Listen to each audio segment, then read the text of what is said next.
We will continue. Training of the mind, 6.3. So number 1, without wisdom, living beings are heedless. That one we have done. Hence the suffering because they don't understand life. To understand life, one must understand the secret of life, which are the Four Noble Truths, as taught by the Buddha. To understand the Four Noble Truths, this one is the training the mind already. We are at 6.2. Okay. The untrained mind is heedless. It thinks a lot and reacts easily to sense experience and constantly lost in thought most of the time. And as per Dhammapada verse 21, the heedless are as if dead. So the danger of heedlessness. So the next one is, it's like a devil's workshop, and it will make you evil. You know, devil are evil beings in it. So if the devil take over your mind, he will convert into his workshop. He do what he like. Okay, the next one is, you have no control over it, which is true. It actually controls you and take over your life, causing you suffering. Then the thinking mind, the mundane mind, which is heedless, need to be trained. Deluded with wrong views, it easily becomes angry, selfish, emotional, and fearful. So this one, once you have all these negative emotions, you will know the evil roots are there, hence the suffering. So untrained mind has a lot of all this. It has no understanding of what is going on in life. It lacks wisdom because it is deluded. Okay, training of the mind. So we have covered the first one. Without wisdom, living beings are heedless. Hence, they suffer because they don't understand life.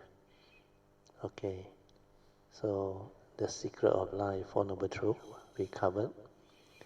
To understand Four Noble Truths, you must train one's mind to be heedful, to understand what is going on in life, so as to understand who you are, what you are, and how our mind functions, so that we understand what causes us suffering and how our deluded mundane mind get muddled up in life. So this one is now very clear. The untrained mind is heedless and not peaceful because of what? 5 mental hindrance. What are they? Sensual desire, ill will, sloth and torpor or lethargic mind, restlessness of mind, and doubt.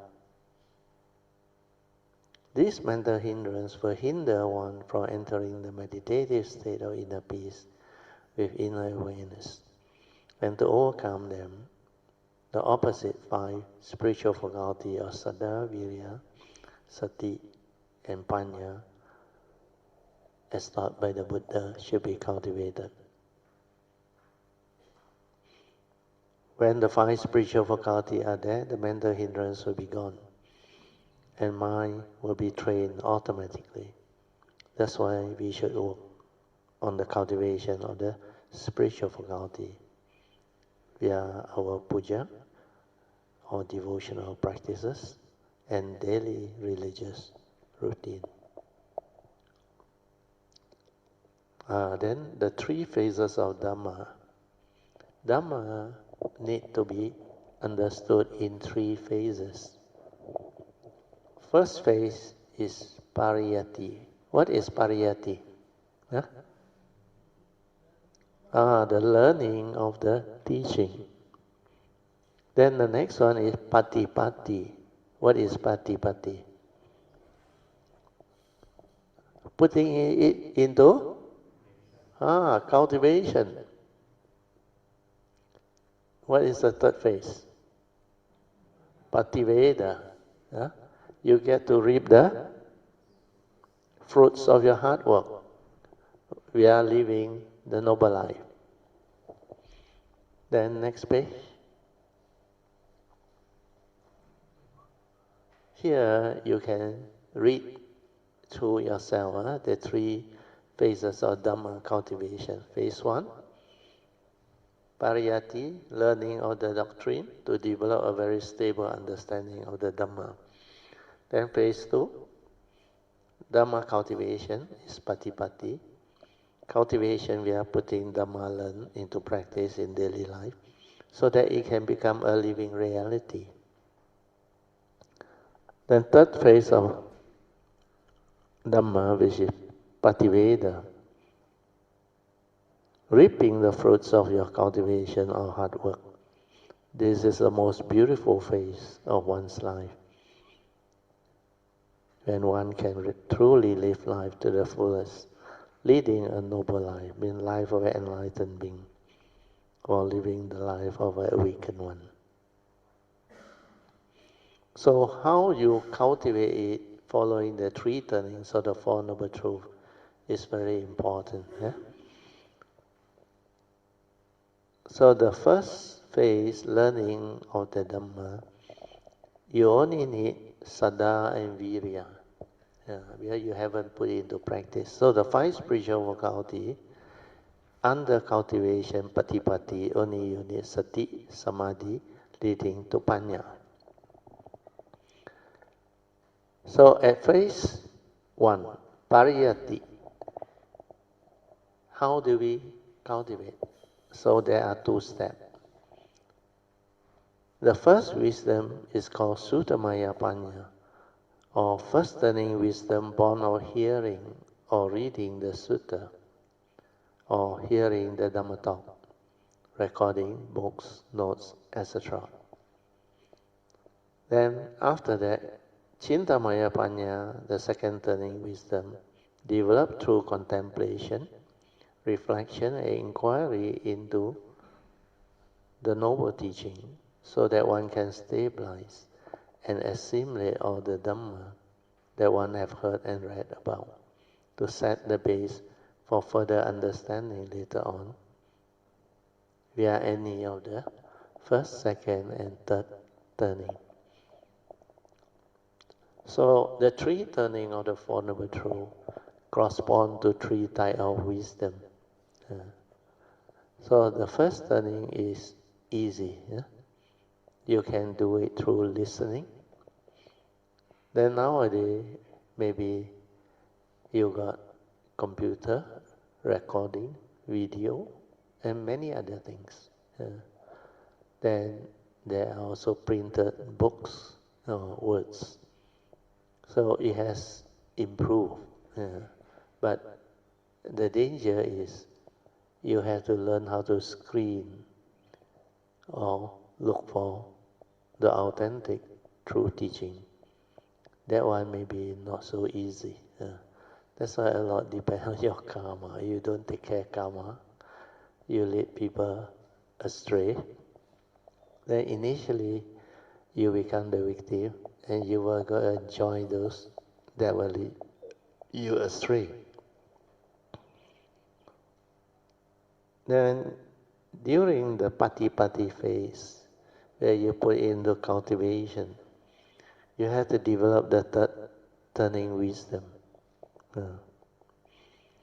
The third turning wisdom is meditative, bhavanamaya panya.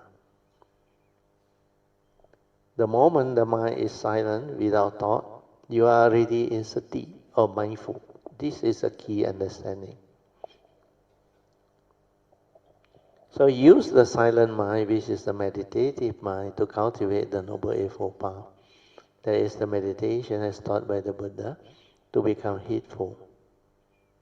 Then a true silent mind sees the real Dhamma via direct seeing, or seeing things as they are. So phase 2 of Dhamma cultivation is Patipatti. Okay, then my advice, the 5 spiritual faculty. Actually, it's not difficult to cultivate Patipatti if you are really, really determined and sincere. Just cultivate Saddha, Virya and Sati, leading to Samadhi. Sati, when stabilized, will accumulate into Samadhi until they are unshakable. Then the mental faculties will become spiritual powers or ballast. Then wisdom will keep on arising, and then you will awaken. Okay. Oh, next page. Okay, I get Man Yuan to read. Oh, very fun. Okay. 6.4 Importance of Sati to walk the path of Dharma. Sati is extremely important because without Sati, one will become heedless. One will not be able to follow the Buddha's advice to strive on with heedfulness, appamadena sampadeta. One will not be able to follow the advice of the Buddha to avoid all evil, do good and purify the mind, following his Dhammapada verse 183. One will not be able to keep one's precepts. There will be no 5 spiritual faculties. There will be no 4 foundation of mindfulness practices. One will not be able to investigate the Dhamma, Dhamma Vichaya. There will be no 7 factors of enlightenment. There will be no Noble Eightfold Path cultivation. So now you understand why Sati is so important. Without Sati, actually, you are crippled. Completely cannot cultivate, cannot move. That's why Sati is life. Without Sati, you cannot understand life. And when you cannot understand life, how can you live life? Because everything needs Sati. To be heedful, you need Sati. Then to be able to follow the advice of the Buddha, to strive on with heedfulness, you also need Sati. Then the third one is what? To follow the advice of the Buddha, to avoid all evil, do good, and purify the mind, also needs Sati. Then the fourth one will not be able to keep one's precept, because precept is about what? Undertaking the training rule to abstain. If you are not mindful, how can you do it? You understand? Mindfulness is very important. Mindfulness can make you aware, sensitive. And mindfulness is the space between thought. You remember? Without that energy, you are lost in thought, heedless. You cannot see. How you get angry also you don't know. You still want to blame people and justify, argue, leading to all the unnecessary misunderstanding and conflict. Then the 5 spiritual faculty, they are so important, also need Sati.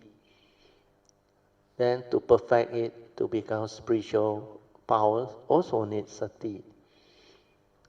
Then how to cultivate 4 foundations of mindfulness, Satipatthana, if you don't have Sati? Everything needs Sati. Then you will not be able to investigate Dhamma, because without Sati you cannot investigate. The truth that stands up to investigation needs Sati to awaken to. Then 7 factors of enlightenment also not there, because Sati play a very important role under the 7 factors of enlightenment. Then Noble Eightfold Path also have Samasati. So with this, if you still cannot see the importance of Sati, then I don't know how to help you. So in Cantonese they say what? The Buddha also used the same advice. You know what is the 5th way to overcome or abandon defilement? Ngao chi ngà căn, you understand what? Clench your teeth with your tongue above your palate. Then determined to abandon it. So when you see the importance of Sati, you better go all out. The moment you are without Sati, you are heedless. That's why to be heedful, you need Sati. Otherwise, the heedless are as if dead. If that is what you want, then please Continue to be heedless. Okay, continue, my friend. 6.5. Important advice to meditators. Don't try to know anything during meditation. Just silence the mind and let things be. The understanding will arise on its own. The moment you are truly silent and relaxed, sati is already there. This is the silent mind, and that can investigate into all phenomena and let the phenomenon tell you the story. Don't go and look for the story with your thoughts or Dharma knowledge. So now it's very clear there. Huh? Because a lot of people, when they meditate, their thought is so active. That's why the first one I say, don't try to know anything during meditation. Now you understand, no? Who try to know? The thought. When the thought is active, how can you be in sati? So now you see the point. Don't try to know. Then the other advice, don't try to do. Understand? Who is doing the meditation? We are human beings are so conditioned by their thought since birth until now. You have been using thought all the while. So, ask you to do anything also, you use your thought. Cannot understand, also go and think, create the thought. Thinking that by thinking, you can develop wisdom. No. We are thinking maybe you can solve your scientific problem, some of the technical problem. But psychological problem you cannot solve, understand? When it's suffering, psychological in nature, maybe nowadays you can see doctor, psychiatry, he give you medication. That is temporary. That's why, like Krishnamurti say, you have to have this awareness to silently observe without choice, choiceless observation of what is. Then let the phenomena unfold and let you understand the totality of it. If you don't have sati, then you become fragmented in your analysis. You have to use thought. And when the activity of self or the ego is there, you are dead. That's why all your problems come over there, which is the same as the Buddha's teaching, sakkayaditthi. Activity of self means you have self-delusion. Everything that manifests from the atta, the ego, the personality. That's how it triggers off your three evil roots of greed, hatred, and what's the last one? You know why or not? Now I test you. Why? Because of the personality, greed arises. Hey, by now still don't understand. If you think you exist, what happened to you? You want to? Own thing and have thing, understand? What is that? No, there is greed. If you want, there is craving. Of course, behind is sakkayaditthi. But before that is your greed, understand? Your craving, your possessiveness, your what they call desire to own things, to have things, to control things. Very dominant, understand? Possessive. That is all greed. Greed is not just greediness. No. Your motive to take advantage is greed also. That's why you expand that term, greed, the evil root. Actually, it's very wide. All your desire, lust, everything is greed, covetousness.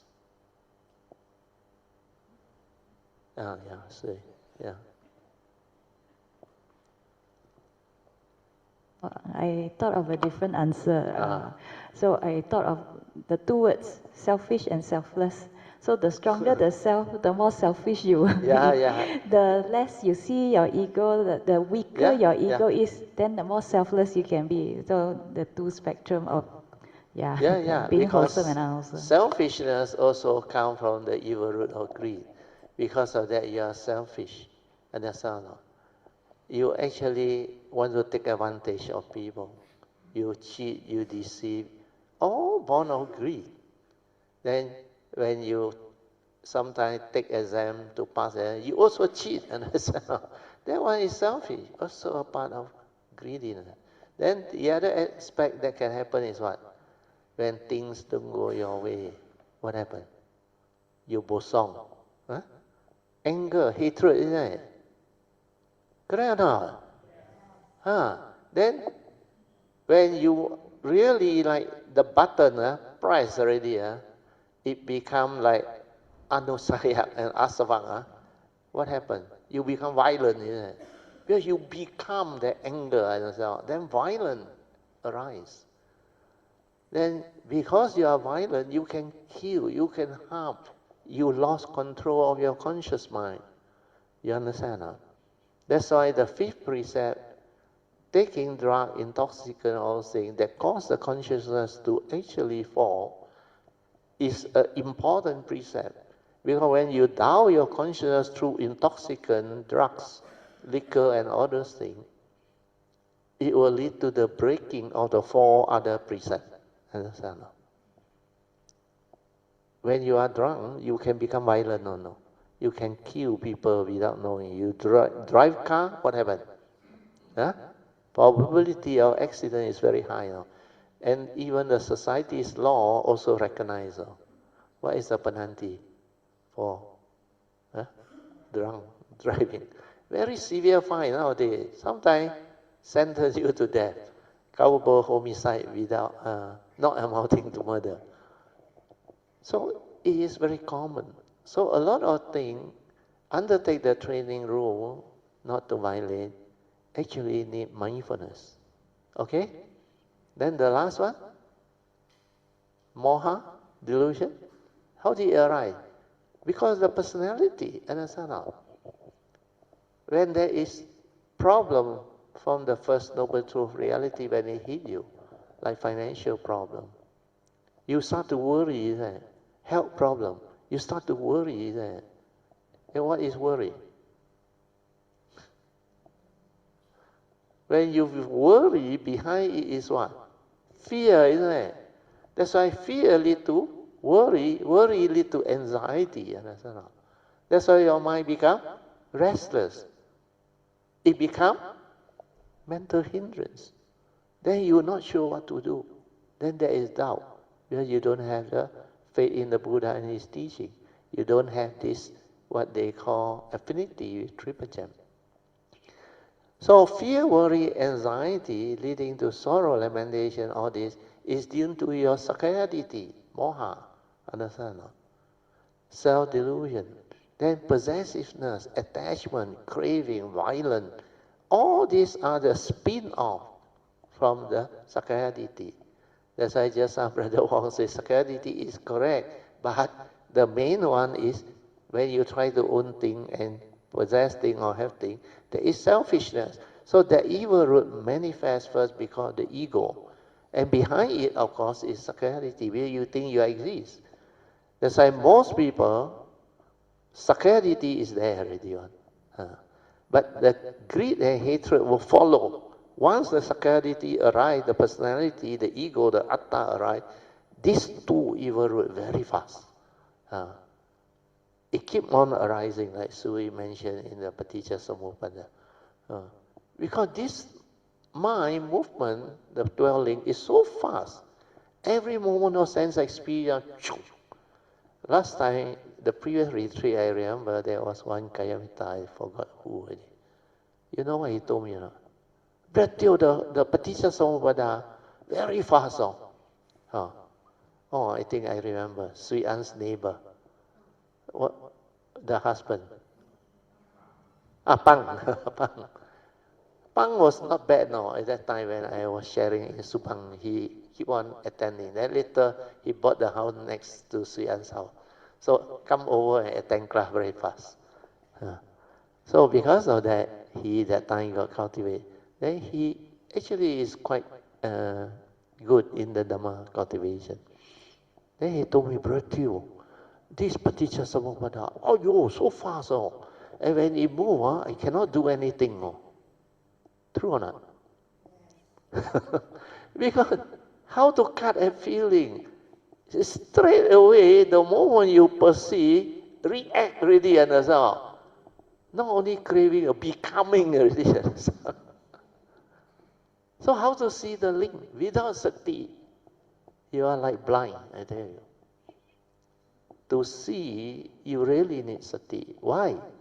Sati is pure awareness, isn't it? What is thought? Huh? What is thought? Thought is the product of? Pure awareness created thought, isn't it? You go and use thought to see. There is no way. That's why awareness can see thought. Your movement, no matter how fast, can see. But if you don't have awareness, thought cannot see awareness. That's why the intelligence, the wisdom, the energy level, totally cannot compare. That's the reason why I tell you this pure awareness nature is very powerful when you understand, when you can really assess it and make use of it. And it has been with you since birth, no? Yeah? And you never knew you got one inside there. Until today, how many of you have seen this fellow? Huh? Very good. There are quite a number. So, put in a little bit of faith, then just persevere, silent. Meditation is about silence. That is about endurance, perseverance, patience. When you patiently relax and don't do anything, the meditation will come, I tell you. Because you all don't have faith. Cannot sitting, pain already. Every retreat also like that. If you have this type of mentality, you perceive yourself as useless, then what you expect? That's why I say positive thinking, understand?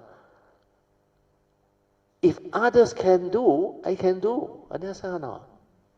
Then have faith, already mentioned. Sincerity, faith, and perseverance is continuously have faith and cultivate. Don't ask questions, understand or not? Then the result will be there. If you cannot persevere, means you cannot endure, you don't have the patience, you just want like shortcut. What is shortcut? Very easy way out, that is the word.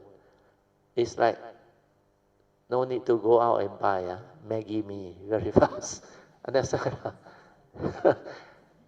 You compare Maggie mee here to the good, what they call one-time mian store. Which one you prefer? The shortcut one or the real one-time mee? Of course, you go for the store that can give you the better one. So, do not be impatient to do all these things. Unless they say you're busy, you cannot afford, then no choice. Understand or not? That is, try to be frugal. You know what is frugal, isn't it? Frugal. The greatest advice that my father gave me is this one.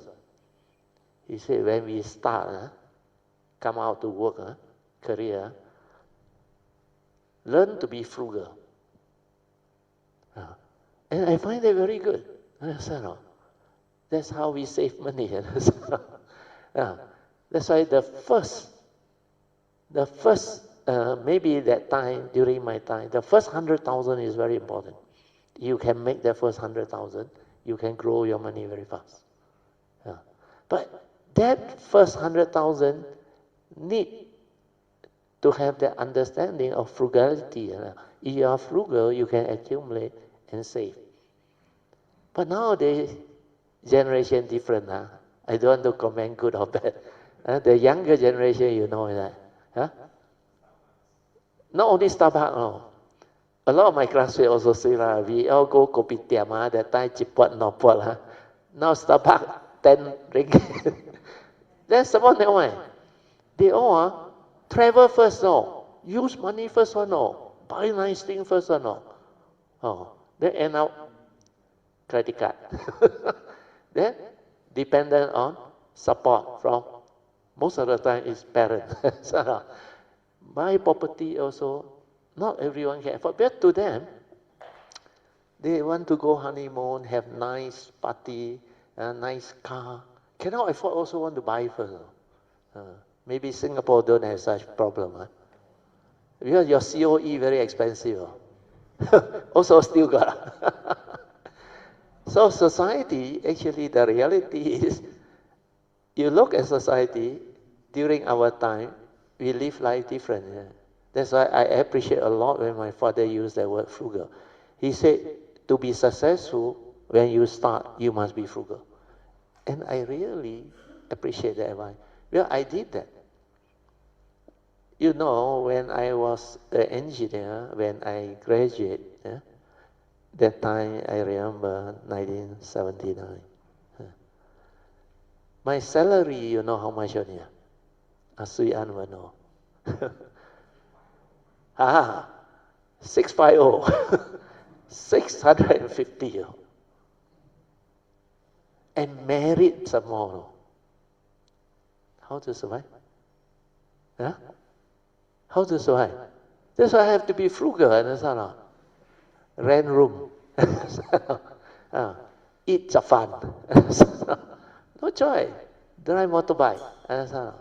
Then later on, I think within 1 month or so, 4 months later, my result came out. Then they confirmed me. Then when confirmed, my pay went up to 985. 985 minus EPF, about 9% or 10%, left with 900. Divide by 30, one day you got how much? 30 ringgit to spend, no. Married, no. Then every year, New Year, go back, you married, got to give ang pao. All these expenses, I tell my wife, no, cannot. There is no way I can survive. I have to think of other things. We have to be frugal. So initially, my wife didn't know. Yeah, her salary as a teacher was private school teacher, that time teacher training, 200 over ringgit only. So she thought I want to collect money from her. No? I knew I cannot survive. So I keep on telling myself, no, I have to survive. Then I remember my father say frugal. Okay, I frugal. Motorbike, Japan or whatever. So you know what I did or not? I actually was very lucky. Because there was one senior who didn't become a mechanical engineer, become an insurance agent. Because I very desperate until whatever part-time job that I can make money, I'm willing to do. So he came and tried to sell me insurance. For 7 occasions, he come with all the different plans. Then I still say I cannot afford. You don't waste time. And you know what he told me or not? I think it's meant to be. He said, Tio, don't worry. I know as an engineer graduate cannot survive. That's why I go and sell insurance. I didn't become a mechanical engineer. I said, what you advise? Like you sell insurance. Hey, no need, no need. You can become part-time agent. Oh, that one, the light like shine. Part-time, I said, no need license, no need take exam. He said, you do first, park under me, he said, park under him. If you're successful, you want to become agent, you let me know. Then I bring you into the industry. Because of that, you know what happened? I got my seed capital. No? That's how I become financially free. You know what happened? First year commission, for the first time, I become the top agent. My first year commission at that time was 15,000. Then, second year, another 15 to 16,000. But they got trailer commission on the earlier policy that you sell. So for 3 years, I make about 40,000 extra income. That is enough, seed money. So I take out 30,000. Then I know I can make money from the stock market. I'm very good at maths. To me, stock market, the prices of the stock is every moment like roulette table. The price there already. What price? You want to buy or not? It's like roulette number already tell you what number, how to bet. So to me, it's real. Then there's a high and low. You know. Then you buy good stock. Huh? You don't go and buy high. You look for crisis to get all this cheap stock. So the first time I took out that money, 30,000, I make 150,000 within 1 year plus. That's why my house come free. Then after that, smooth sailing already. Understand? That's why all this depend on your understanding. And there are many things in between. I don't have time to share. So this is how frugality, all these are humility, contentment. These are virtue. When you are contented with life, you can be frugal. But when you can have the means, please pamper yourself. Do what you like. Because you can afford. You are not hurting people. You are not cheating, not deceiving. Like the Buddha said, the first type of happiness of a layman is what? Happiness of possession, isn't it? You earn your money rightfully. Happiness of possession. And that joy, when I got my first salary, I was so happy. That's why I like the teaching. Then after that, the second happiness is what? You all Buddhists, isn't it? Second happiness is what? Get to make use of what you have earned for the happiness and well-being of yourself, your loved one, your whoever that has affinity you understand. So pampering yourself is the second type of happiness. Understand now? And the third type of happiness is what? You all seldom study Dharma. Brother Wong will know. What is the third type of happiness? When you are free of? What is the Pali word? Ati Sukang, don't know what Sukang. Oh, the three types of Sukang, I also cannot remember. So, apply the teaching, understand? These are the happiness and joy that can come with it. I'm supposed to share with you what. Why did I stand up? Never mind. Okay, read on, Waifan. Note, the pitfall of thought-based meditation is one is limited by the instrument that one uses to develop the meditation, hence their inability to realize the enlightenment which is beyond thought and beyond mind. One needs to inquire deeply to find out for oneself who is the meditator. If it is the thought which is actively doing all the noting, labeling, chattering, and trying to describe the Dharma, and trying to develop the meditation, then this is not the silent mind. The real Dharma can only be realized when you are truly silent. 6.5. Using the silent mind, Samma Sati. When your mind is silent without any thought, you will understand everything that is going on within your 5 mental aggregates of form and mind. And you will awaken to the 3 characteristics of anicca, dukkha, and anatta. You will understand how, upon contact, consciousness comes to be, and then how within the content of consciousness, you will see how your mind stirs after you input your mental intention born of your wrong view. Then how, upon contact, the 7 universals, which are common to all consciousness, arise simultaneously. The feeling part, you will feel it clearly, and you will understand how, upon contact, feeling arises. But because you don't have wisdom or you lack yoniso manasikara, wise attention, at the moment of sense experience, feeling will be immediately conditioned into craving. Hence, without wisdom or yoniso manasikara, you cannot cut at feeling. You will see all this within your meditation, and that is the real direct seeing. That is how you will come to understand clearly that this conditioned arising mind, the stirring of the mind, and the reactive mind are not your true mind. They arise because of your wrong views. Now you understand. This is the paticca samuppada, understand now? Because they are dependent originating. Like the Buddha said, dependent on avijjā, what arises? Thought activity, sankhara, understand? Then you go to the brain, because of that thought activity, like we say, the 6th sense door, the respective consciousness arise before you input the content. You have to be very mindful, stable, then only you can see how you yourself through avijja put in the content of consciousness and make you deluded. Because Sakaya Ditti trigger of the evil roots. Then from there, you move on to Salayatana, the 6 sense bases.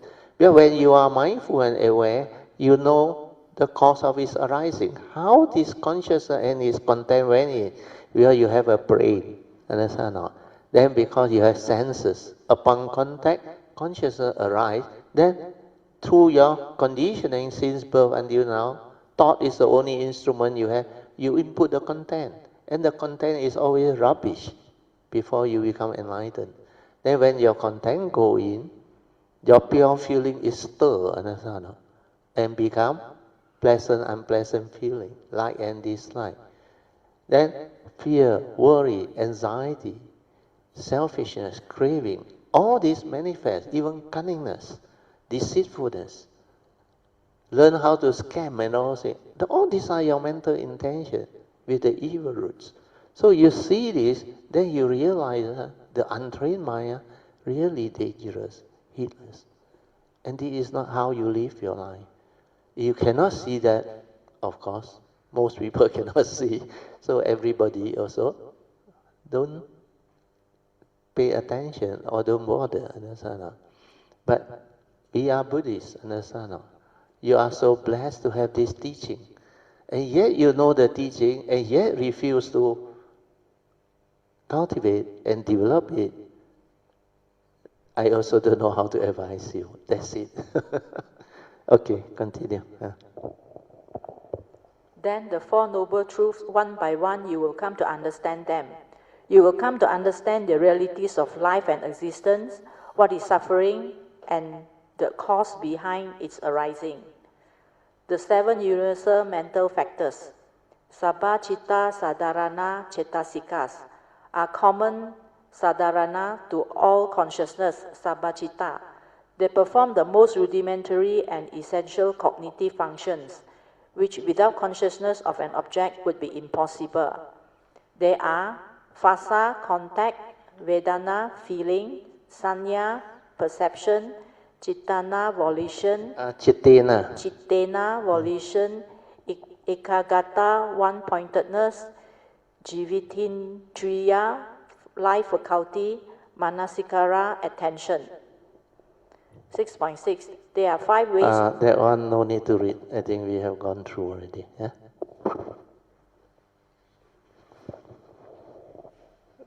The 5 ways no need. Okay. You read maybe the last part. Dhammanupassana. This one I think most people cannot understand. Under Dhammanupassana. Okay. A. Tracing the original factors of mental states. Dhammanupassana.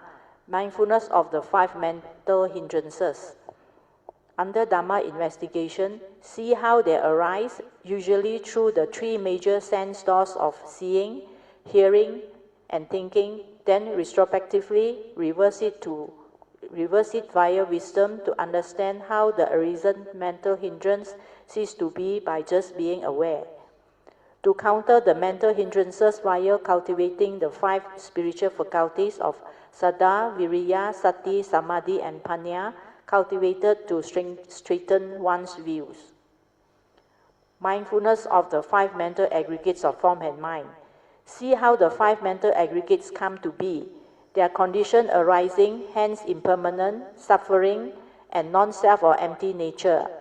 See how you deludedly grasp, cling, and attach to them via self-delusion or Sakaya Ditti. This one is very important, You must contemplate, why you develop all the wrong thought, the habitual tendency or thing.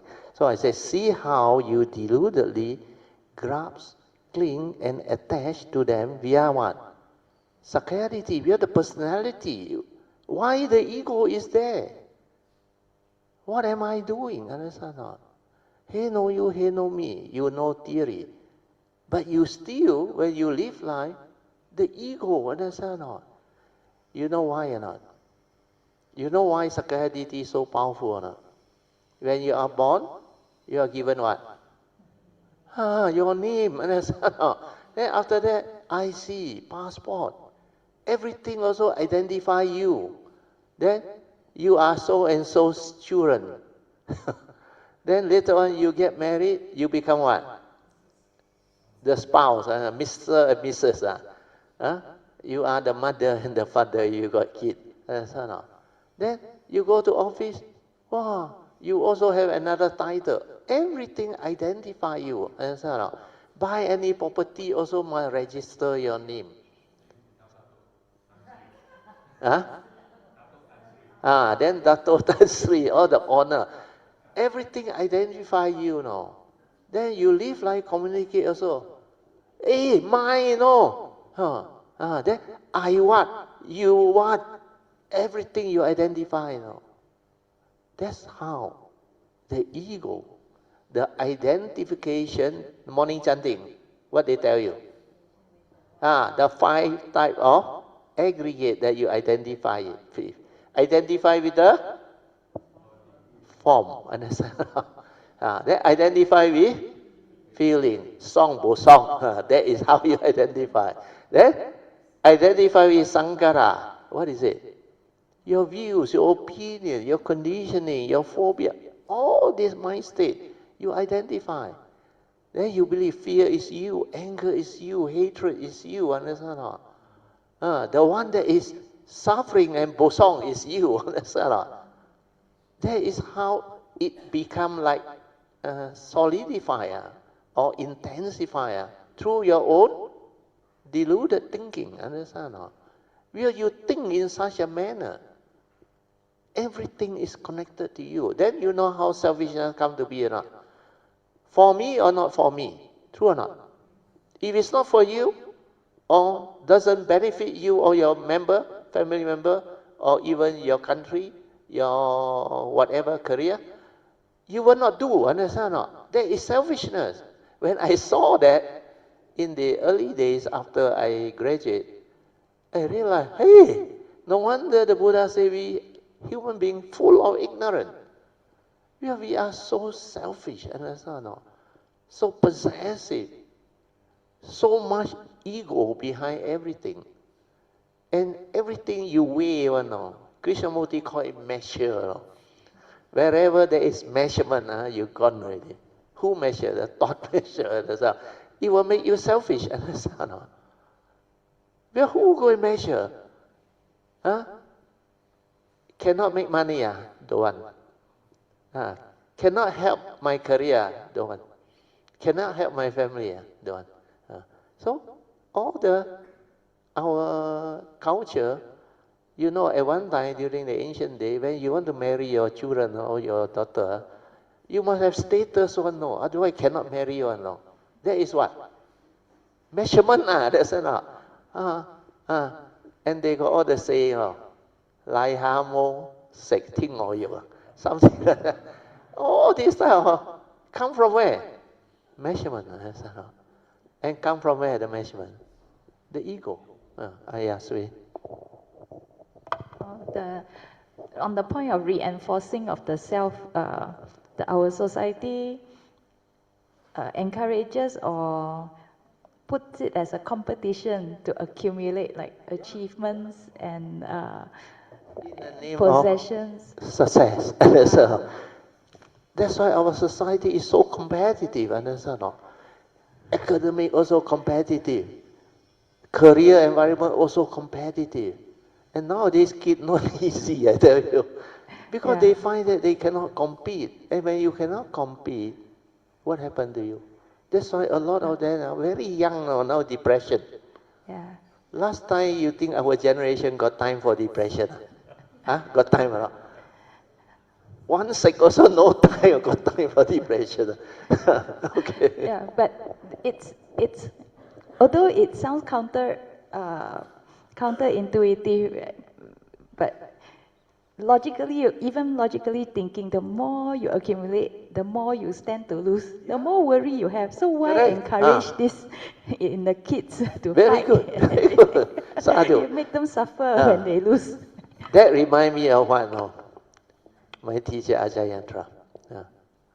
He said, you think you own thing very nice, ah? It's a burden, no.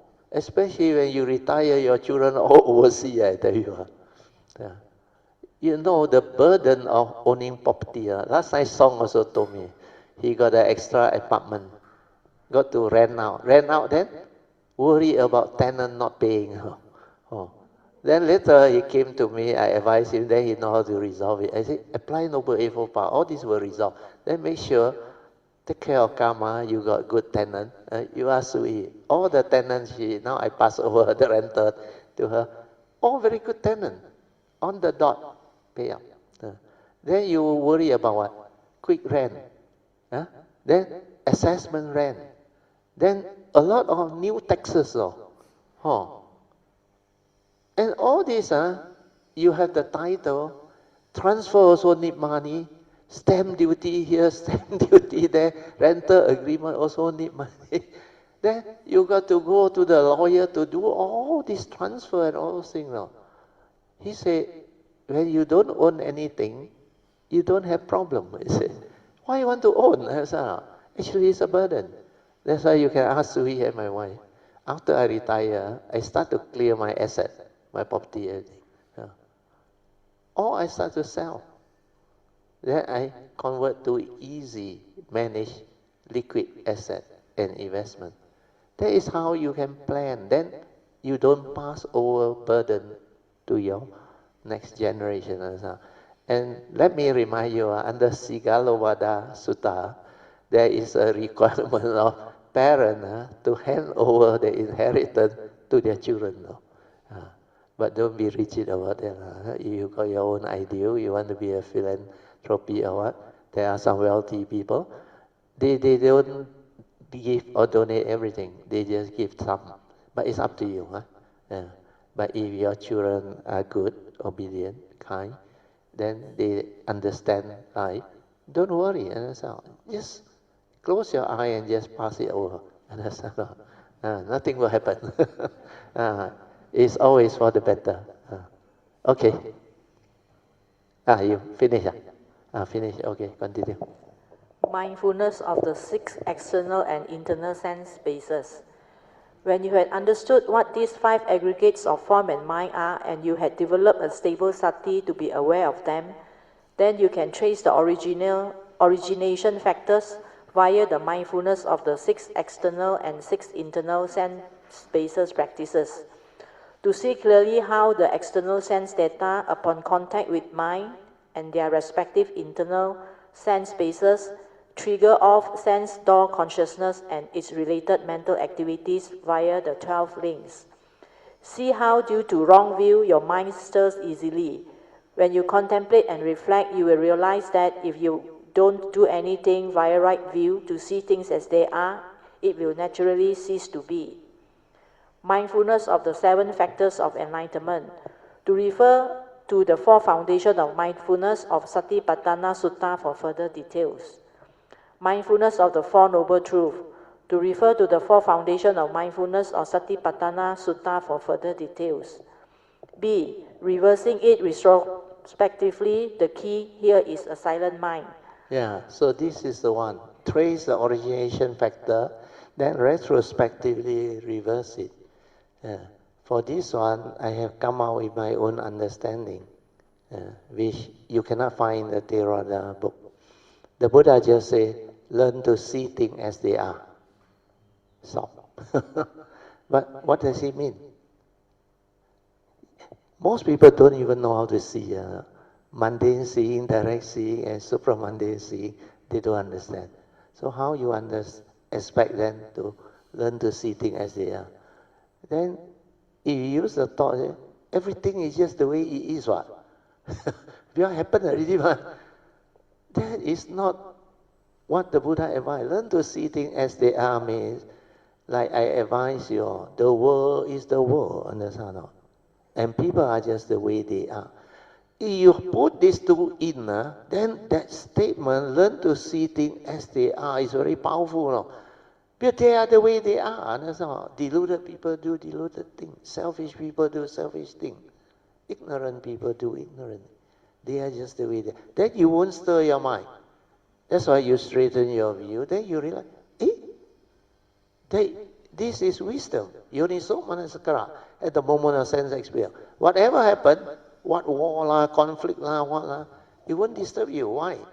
Because the world is the world. Understand? The causes and condition behind the trigger of this is beyond your control. Understand? Then when you understand people are just the way they are, wow, all your old problem related to relationship or how you interact with the world and people, all resolved. Understand? You can accept them already. You're not like last time, stir, react with all your very negative perceived delusion. You perceive with negativity. So when you perceive negativity, then everything ends up negative. Why can't you accept the reality, then reflect through a clear mind to resolve it amicably, so that your life can move on, understand? So that you don't have to carry it and worry about it. Life is not to worry, not to fear, not to develop all this negativity of mind state. Just go to your true mind, tranquil, still, silent, heedful living. But you choose the heedless hot stuff to live. And give you so much problem also, you still say, what can I do? My life like that, ma? Then blame yourself, because your wrong view become more and more intense and more entangled. That's why this type of people, they cannot come out of the, what they call suffering chain. The Four Noble Truth is very clear. Prevalence of suffering, cause of suffering.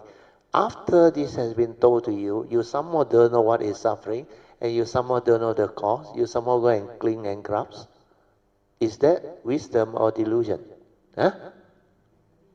Definitely delusion lah. That's how. Already the teaching so clear now.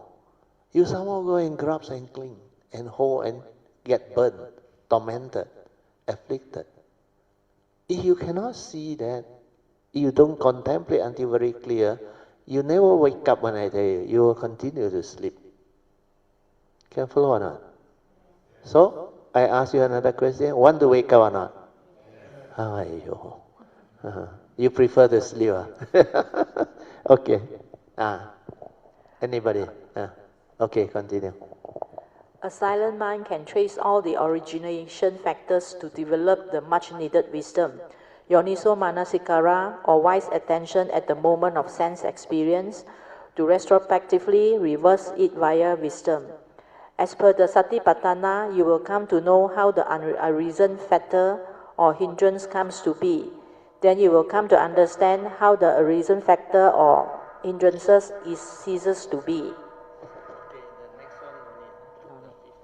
Fifth page, no need. Next page. This house builder, you just read through.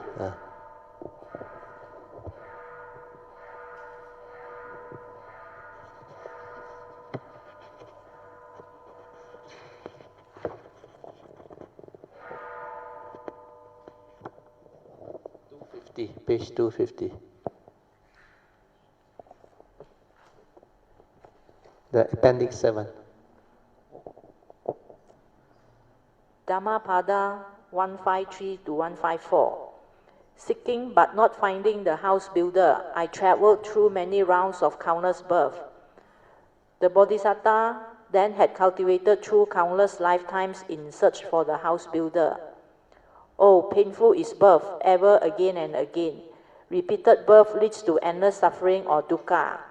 Does this hit you or not? Repeated birth leading to? You all got follow or not? Read lah. Luckily Chan got follow. Repeated birth lead to endless suffering or dukkha.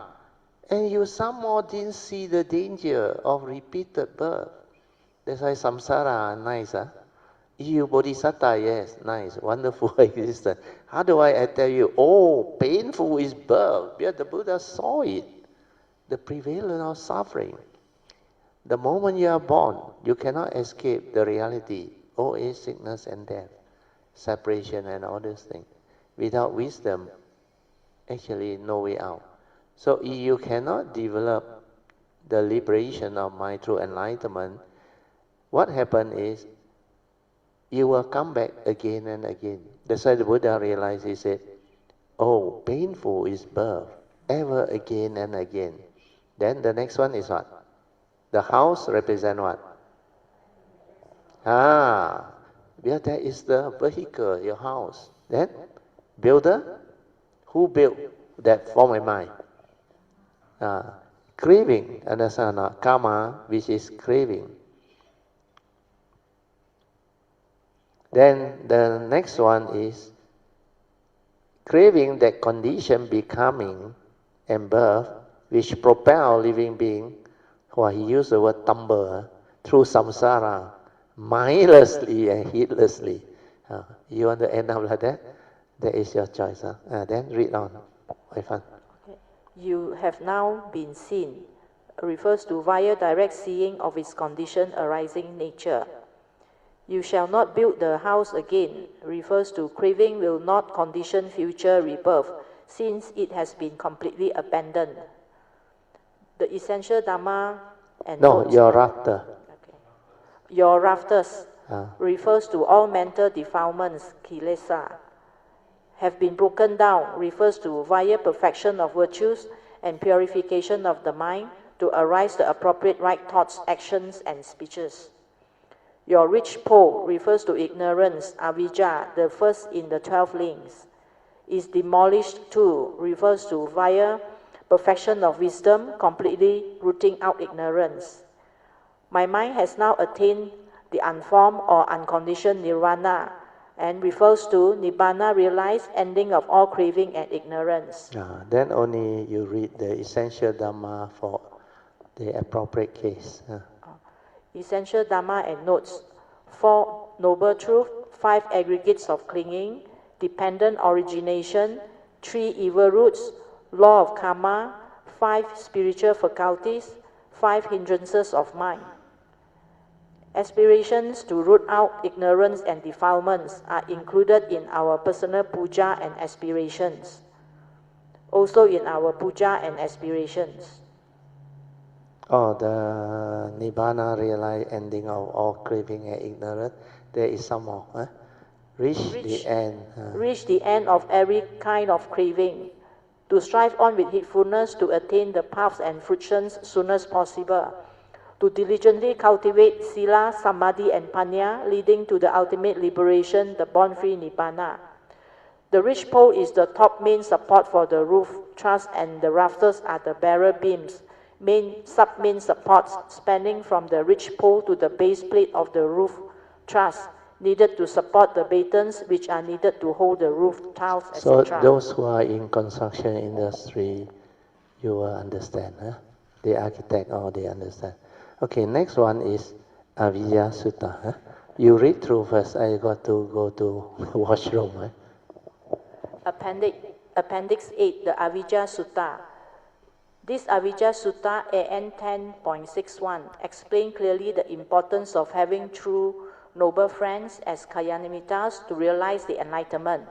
According to the Buddha, having noble friends as our Kalyanamita is one of the prerequisites to become an Arya or an enlightened being. It also talks about factors that will influence ignorance. To be free from ignorance is one of the main tasks in cultivation. Having Dhamma, spiritual, noble friends, Kalyanamitas is a prerequisite for this task, hence the importance of Kalyanamitasship. There are 2 sequences discussed in this sutta. Each of the factors in both sequences has its own nutriment.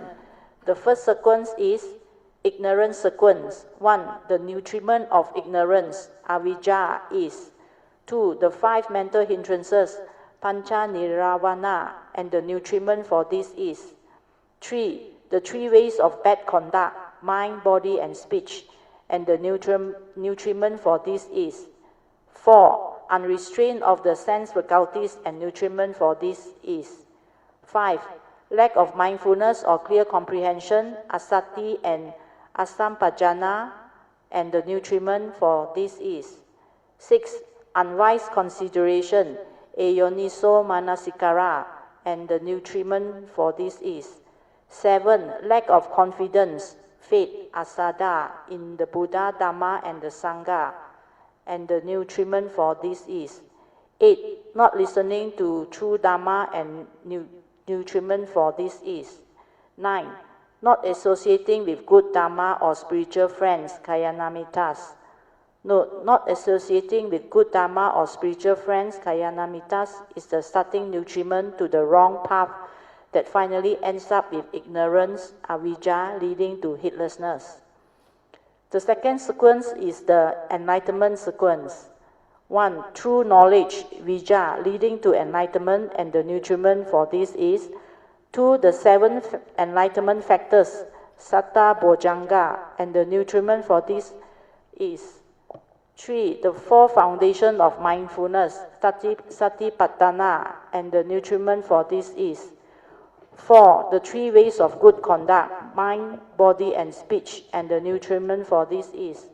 5. Restraint of the sense faculties, and the nutriment for this is. 6. Mindfulness and clear comprehension, sati and sampajanya, and nutriment for this is. Wise consideration, yoniso manasikara, and nutriment for this is. 8. Confidence, faith, sada in Buddha, Dharma, and the Sangha, and nutriment for this is. 9. Listening to true Dharma, and nutriment for this is. 10. Association with good Dharma and spiritual friends, kayanamitas. Note, again you can see association with good Dharma or spiritual friends or kayanamitas is a prerequisite needed to arrive at the path that ends in true knowledge or vijjā, enlightenment. That is the reason why the Buddha clearly instructs us via saying to Venerable Ananda, having Dhamma, spiritual, noble friends, kayanamitas is 100% of the holy life. Hence, developing and promoting true kayanamitaships among all Buddhists within the Buddhist communities is most important. So this is the reason why I set up Brother Teo Kayamitas. Huh? So there is no need to identify ourselves with any organization or what. You have the same understanding that this is a community where you can join to together walk the path of Dhamma, then support each other, motivate or counsel each other, then you can join. And there is no membership, nothing. And it's irrespective of what race, what belief system you are. Because if you are interested in spirituality, cultivating the truth and the realization of the truth, then we are all Dhamma friends. Dhamma means learning the truth. Friends that walk the path of Dhamma, learning the truth. That's why this Kayamitashi is 100% of the holy life. This Avijjā Sutta is a very powerful sutta that I told you when I was planning the website. This sutta just pop up, meant to be. So now in order to understand this better, you see, the second sequence is the enlightenment sequence. But in the internet, they reverse the order, understand? They start with true knowledge, vijjā, leading to enlightenment. So if you come down like that, this sequence, you will find it more difficult to understand. So you reverse the sequence. Now I share with you. Number 10, you change to number 1. So number 1 is association with good Dhamma and spiritual friends, kayamita.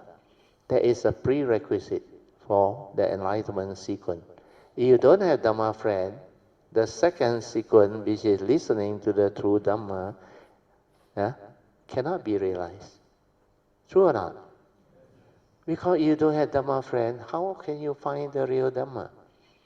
Then, as long as you join proper group, they will have the program for you, like my group. Every Tuesday, Thursday, Sunday class we have. Then our activity now with the WhatsApp, we also share. Then there are so many volunteers who is ever ready to volunteer and help. Organize spiritual trip, organize whatever house dana or all this activity. Then sometimes they even like bring us to their house, to their farm. Like Alicia, he bought a piece of land somewhere in Kara, I think, Bentong there. Not Bentong, further up, Kara, I think. Then, like Brother Chan, Waifan, they also decided to invite us, Kalimita, there for house dana and all those things. So all these are condition and opportunity for you to have the condition to discuss the Dhamma, learn the Dhamma, and attend all this Dhamma session. And during Dhamma session, you not only attend, you develop a lot of meritorious action like I described earlier on. Then you grow in the path of Dhamma. Then your progress along the path of Dhamma is naturally enhanced. That's why this Kayamitamaship, the purpose and intent is just to allow it to flourish so that it will benefit, the Kayamita force will benefit all Kayamitas. Okay? Then after the second step, which is listening to the true Dhamma, what happened to you? The faith in the Buddha and his teaching will be developed. Understand? When you constantly listen, then you develop the understanding, you put into practice, then your faith becomes unshakable. So when your faith becomes unshakable, what do? You go all out and cultivate. True or not? Then you develop the initial wisdom, which is step 4. Step 4, Avijjā Sutta. And what is that initial wisdom? Yoniso Manasikara. So when you have that, what will happen? At the moment of sense experience, this initial wisdom spontaneously arises. Then you will not stir and react like before. No. So you are more at peace. That's why most of the time when you live life, every moment of sense thought, activity and contact, you don't stir, means what? More space between thought, understand or not? Otherwise, every moment also busy, reacting, stirring, commenting, judging, measuring.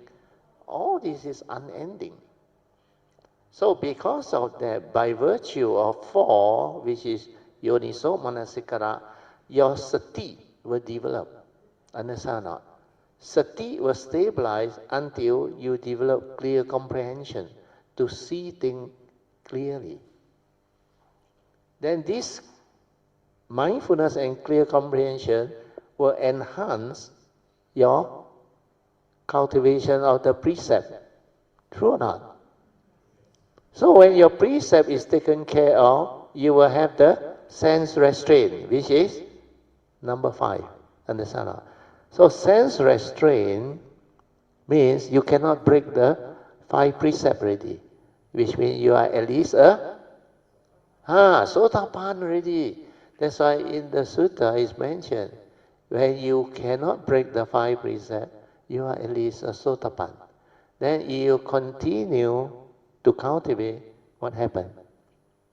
You will have sense restraint. Means you can keep your precept ready, you move on to the next step of cultivating what? Refinement of your Noble Eightfold Path factor of right thought leading to right speech and right action, which is the way you live your life. So this is, from sense restraint, it will develop the 3 way of right conduct, or good conduct, which is right speech, right action, and right thought. And this is how from there, chances are you are at least a Sakadagami. When you have sense restraint leading to the 3 types of right conduct, your first 3 fetters, which is the first stage of sainthood as a Sotapan, you already severed. The 3 types of conduct means what? The 4th and 5th fetter, which is sensual desire and ill will, you sure will be able to attenuate. Attenuate means reduce. That's why Sakadagami. That's why after that, the next step is what? Cultivating the four foundations of mindfulness. And now you understand why the Buddha said, if you cultivate these four foundations of mindfulness, minimum 7 days, maximum 7 years. Enlightenment in the here and now, at least an anagami, if not an arahant. That's the reason why. That's why that time that Sister Chui asked me that question, I answered based on my understanding. Then I saw this sutta. That's why this edition I add in this one, the Avijjā Sutta. Yeah.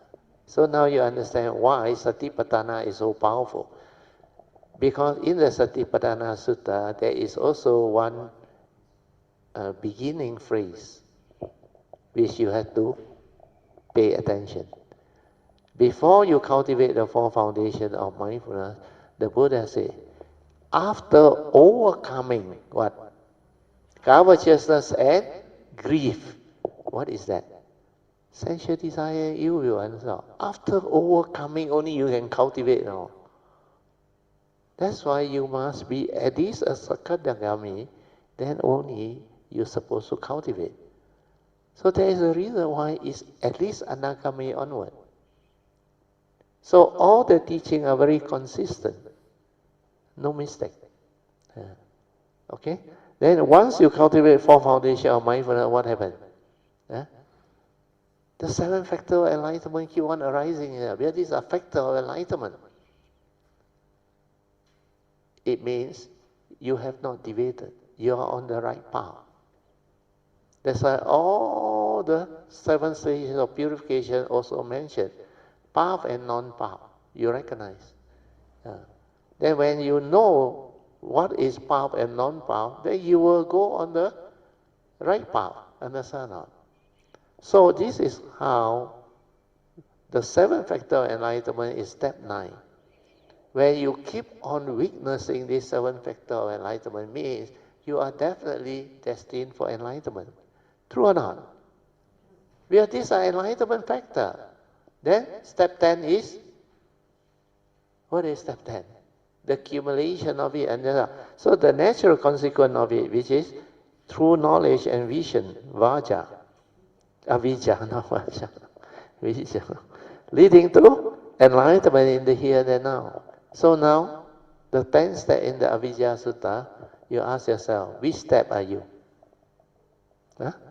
First step, you sure got in there. Then second step, you also got in there.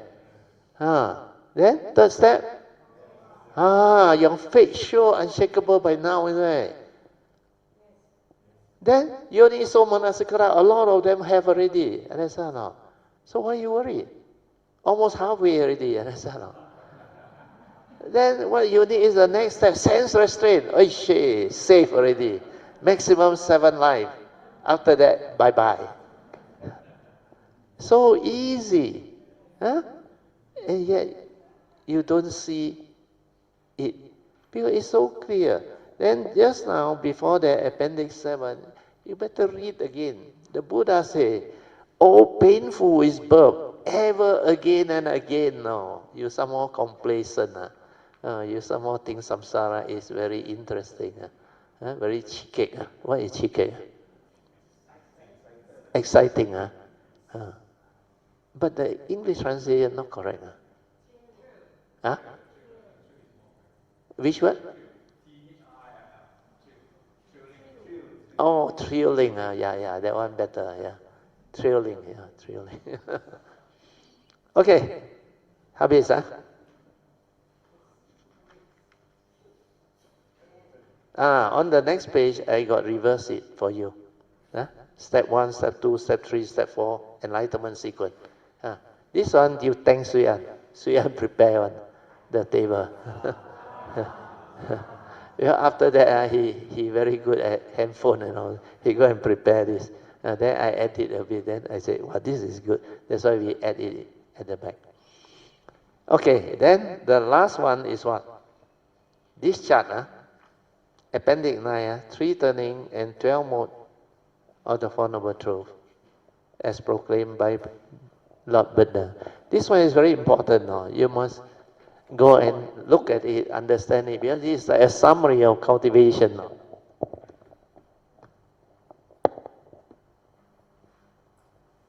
Huh? Cannot stick.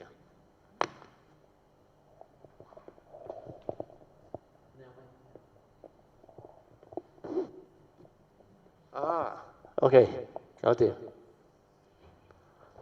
You all can see on the book there. Huh? But this one is color, no? That's why more emphasis, highlight. But I got only one, because the rest all distributed already. So I purposely go and plastic it up. Huh? You see, 3 turning and 12 mode of the Four Noble Truths as proclaimed by the Buddha. It has the 3 phases of Dharma. First Noble Truth, Second Noble Truth, Third Noble Truth, Fourth Noble Truth. Then, First Noble Truth, mostly through hearing, listening, or reading of the First Noble Truth as proclaimed by the Buddha. Then this is the actual, original proclamation in the Sutta. So you read this one, it's more easy to catch, more meaningful. Yeah. So I read to you. This is the traditional Theravada presentation. This bhikkhu is the first noble truth of dukkha. Birth is dukkha, aging is dukkha, sickness is dukkha, death is dukkha, to be with the dislike is dukkha, separation from the light and your possession, prized possession, is dukkha. Not able to get what one or desire is dukkha. In brief, these 5 aggregates of Rupa, Vedana, Sanya, Sankhara, Vijnana, which are the object of clinging and grasping, are dukkha. That's why it's very clear. Then the second noble truth, this bhikkhu is the second noble truth of cause of arising of dukkha. It is this craving which causes rebirth, bound up with pleasure and lust, ever seeking fresh delight. This one song for song, delight.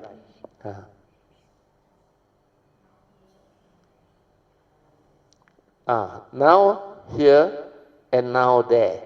Namely, craving for sensual pleasure, craving to be for existence, and craving not to be. So there are 3 types of craving, understand or not? First is sensual craving. That's why if you are deluded, you will be lured and enticed by the phenomenal world of consciousness. Understand or not?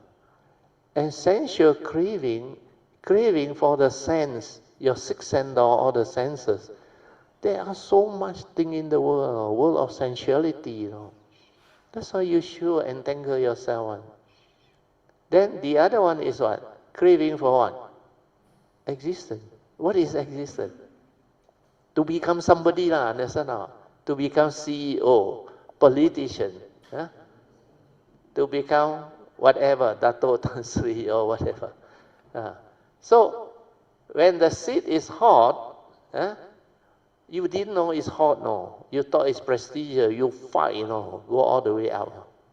But the moment you reach there, there is a hot seat, no. Understand, no? Very stressful. You think the PM position not hot? Everything is burning. And there is a fire servant now. Everything that you arise through your sense activity, the eye is burning, the senses are burning, then consciousness that arises is burning. Then the sense data that approach is burning. But living beings do not cultivate, they cannot see, understand or not? To them is hui, that position, high pay, recognition, can own a lot of things, can control, have authority, power. This is how you land up here, craving to be. Then, when the seat too hot, you don't want already. Heart attack coming already. A lot of enemy already. Like certain leader. Cannot run already. The judicial after them already. Like Korea. All the president that resign all go into jail. Understand now? So, that time, they would have the thought, Ayo, I don't want to become PM. I don't want to become president. I'm craving not to be. Understand? Too late. By the time you're up there, only you feel the pressure, the hot seat. Then you realize everything is burning up there. And do you know how many people compete for that position? So many, and every of this is cunning, scheming, backstab, all those things. That's why politics is so dirty, and yet you won. Wish you luck. Sweet. I have a question. The craving to be and not to be, instead of the extravagant titles and existences, what about the daily, day-to-day, like craving to be right? Is that also craving to be? Okay. That one a lot of people asked me before. What if I got ambition? Is it a craving? I want to be successful in life, financially. I want to be a professional. Is that a craving? It's more of an argument. Crave to be the one that win at the end. I'm the one that was correct. You were wrong. The argument to be right and craving, wrong. Is that also craving to be? You see, when the ego is there, of course there is craving to be. Who want to be right? The ego, the personality is there. But why people asked me last time is good. As a Buddhist, if there is craving, you cannot have ambition. What is your understanding? What is your understanding? Then, what is life? You must have your ambition, ideal. But this is not something that is deluded without the evil. To be ambitious is not a crime, no? Means, I like that profession, like I want to be an engineer. It's not a crime, it's not a craving. And I know there are ways following nature's law or society's law to realize it. That's why I study. Then good karma, I managed to be the only one from my state to study civil engineering my year. That's how, through proper means, not through crooked way, not through cheat, deceive, or go and buy the degree and all things, then this is allowable. Understand? That's why ambition is not craving. So, please get this understood. So when you have certain type of ideal and ambition, work towards it. Understand? You want to be financially independent, free, work towards it. You want to excel in your career, work towards it. Like I reached the pinnacle of my career. I didn't cheat, I didn't deceive, I didn't do all those backdoor things. Understand? Yeah, it can be done. Like salesman, you don't have to lie to succeed in that career. You can have ambition to be one of the best salesmen in your company. Like in the insurance industry, I top agent for my agency only lah. It can be done, understand or not? You don't have to cheat, you don't have to deceive. So all this is Dharma. When you understand, don't have to worry. Because these are all the thought that manifest. So Soo Yee asked one also very good. Because the personal ego that want to be right, is that a craving? Definitely not. Because the ego is there. It's definitely craving. Okay? Any other question? We finish. This year really, every page also we go through. The previous year, certain, Eng Bee, certain pages we skip.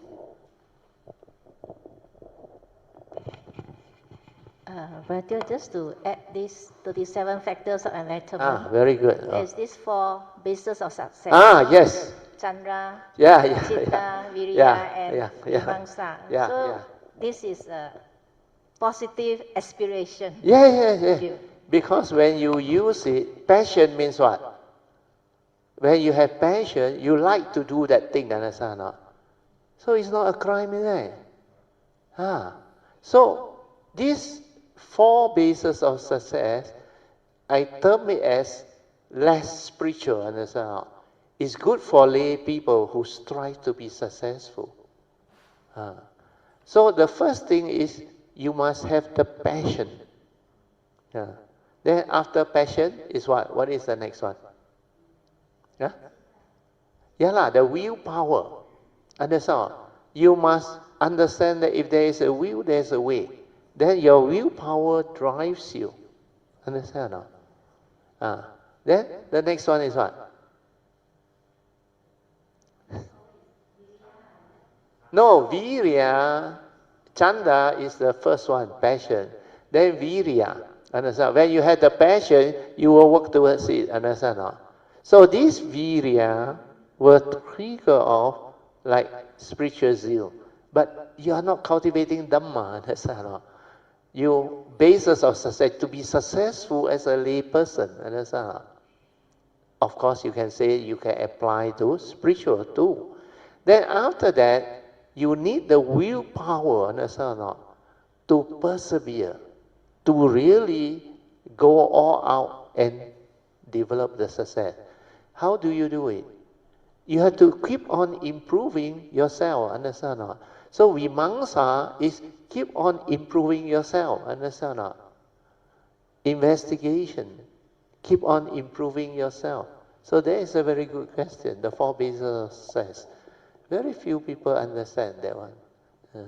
I gave a talk in Klang on this topic, which was very good. Okay, any more? Oh, still early. Okay, we go to the next book if there is no more question. Huh? What is it? I can't hear. Oh, this big picture I have finished.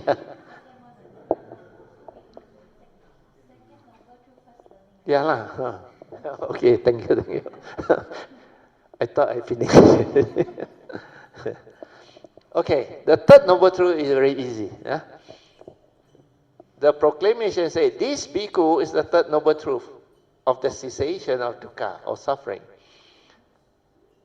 It is the complete cessation, giving up, abandonment of that craving, complete release from craving, and complete detachment from it, leading to the realization of nibbana, which is the enlightenment in the here and now. That's why I tell you, suffering need not be based on this.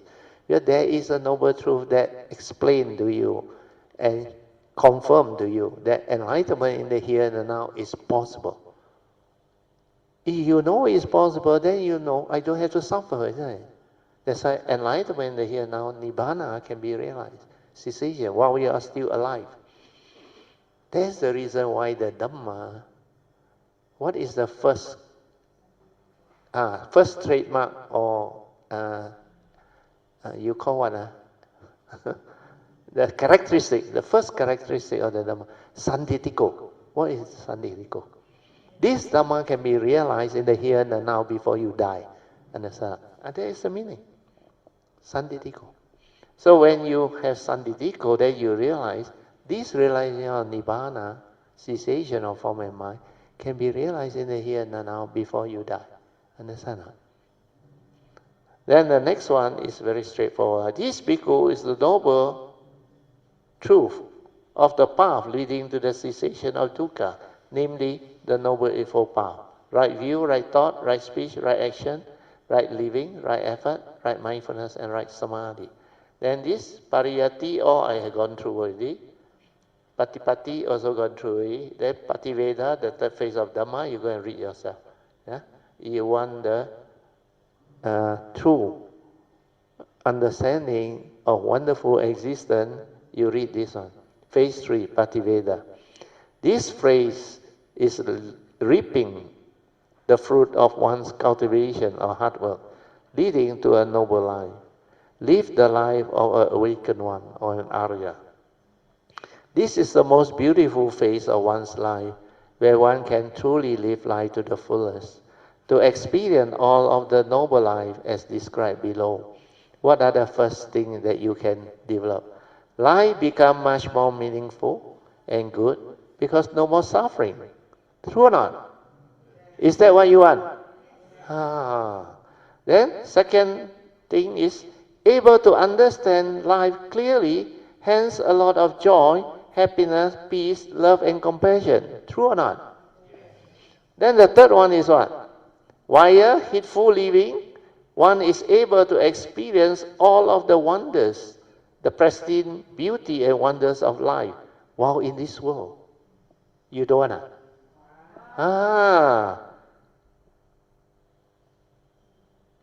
Wow, where already? Oh, okay. The next one. Beyond my spec, now a bit blurred. Able to always act righteously with wisdom, love, and compassion. True or not? They're always heedful to live the noble life of peace, joy, and happiness. Hence, no more heedless living. True or not? Then the next one is what? Able to live life in accordance with one's noble understanding. Hence, no need to worry about life anymore. Good or not? No need to worry about life, Even want to die also, no need to worry, Understand? Can just die like that. No reality, understand? Why worry? There's a song there. Oh, don't worry and be happy. Oh, Why Worry is the book written by Kesri Damananda. There is a book, Why Worry? Oh, that one is Don't Worry. Don't worry, be happy. Without the Dharma, how to be happy? They worry a lot, and they are very unhappy.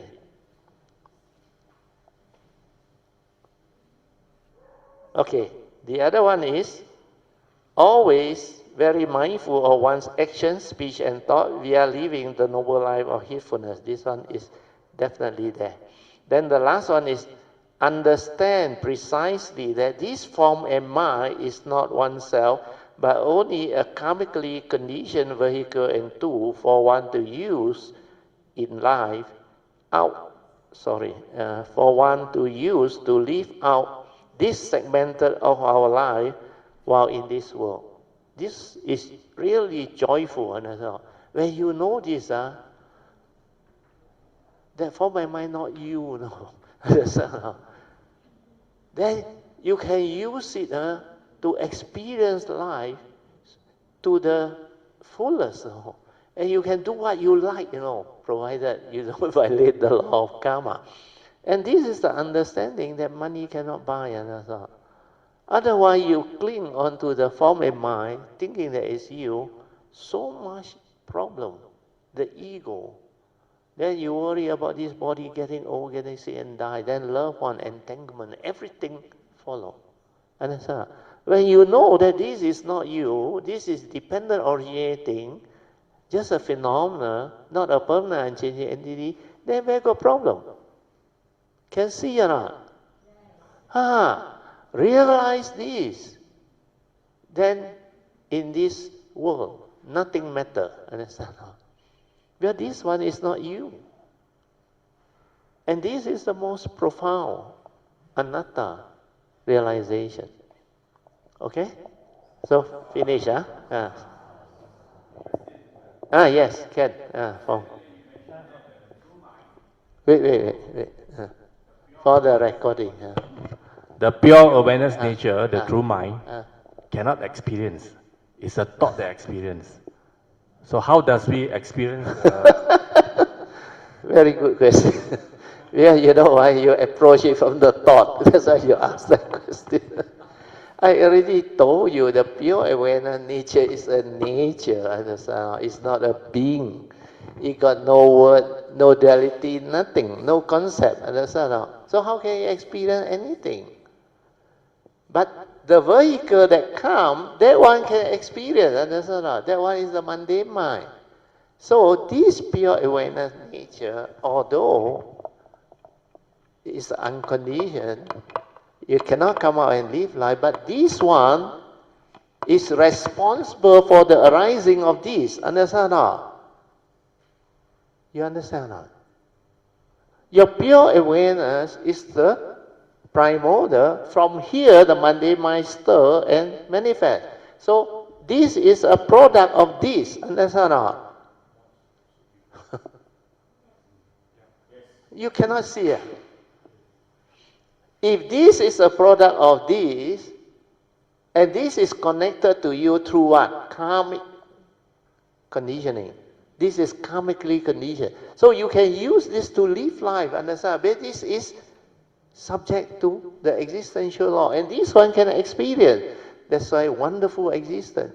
But when you are here, although you cannot think, cannot do anything, but this one, awareness, can observe, like what Krishnamurti say, the silent, choiceless observation of what is. So when it observes, it understands the movement. Then it understands this is not real. Understand or not? These are dependent originating conditions. That's why the Buddha is so wise. His teaching come about. Everything is condition arising. Whatever arises, there are causes and conditions behind. So when you see all this, when I say see, he don't have eye, understand or not? But the awareness connected to this fellow can perceive what it where, understand or not? This fellow can give rise to experience, understand or not? That's why the joy, the peace, this fellow inside it cannot come out. But because you are connected to here, and this is the one that is responsible for its arising, means this is a product of this, understand? This one is higher intelligent. That's why this one can let you see insight into phenomena and awaken. You understand or not? So they are connected. I already explained. To come to this existential world, what do you need? This is form and mind. But the moment you are born, upon inception, when the consciousness go in, that is the gateway to go back to your nature. And this is the first to arise inside there. But you forgot you have this, understand? That's why you cannot cultivate. Now you follow?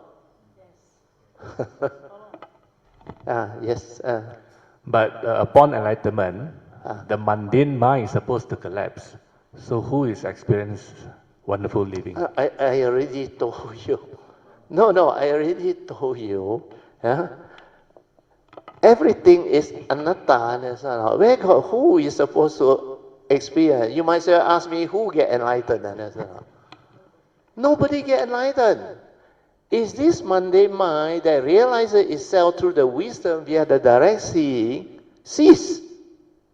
Understand or not? When this one cease, this one automatically appears. Right? True or not? Without thought you are here. Understand or not? Careful or not? He is not following. And because of that, the moment this one realizes itself as cease, this fellow also cease. Understand or not? Because this is the condition for the realization of Nibbana. And to realize Nibbana, you have to return there. This one must cease. Understand or not? That's why those who go through, they will know. The pure awareness also no more. Gone. So understand. Nobody there at all. Yeah.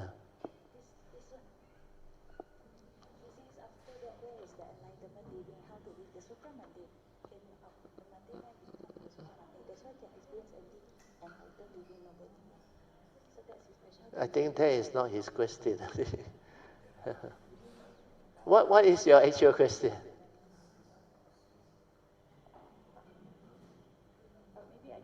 You try. Maybe Brother Fong, I try and see if I got what you want. Because we have the 4 circle with a human at the bottom, where we transform the samsaric mundane mind into the supra-mundane mind to have noble living. That is when you can experience the world without the negativity. That is you use a supra-mundane mind to experience the world, because the pure awareness cannot experience, like you said. Does that answer? No, that is another way to explain to you. You know why after your mundane mind collapse, that nature naturally shine forth in it? True or not? When your mundane mind collapse, your pure awareness nature just shine forth in it. Just like what happened in 1989. Then everything becomes different. And my 5 degree of form in mind is still there. That's why I can still live life. But I have to learn to use that very fine supramundane mind. Understand?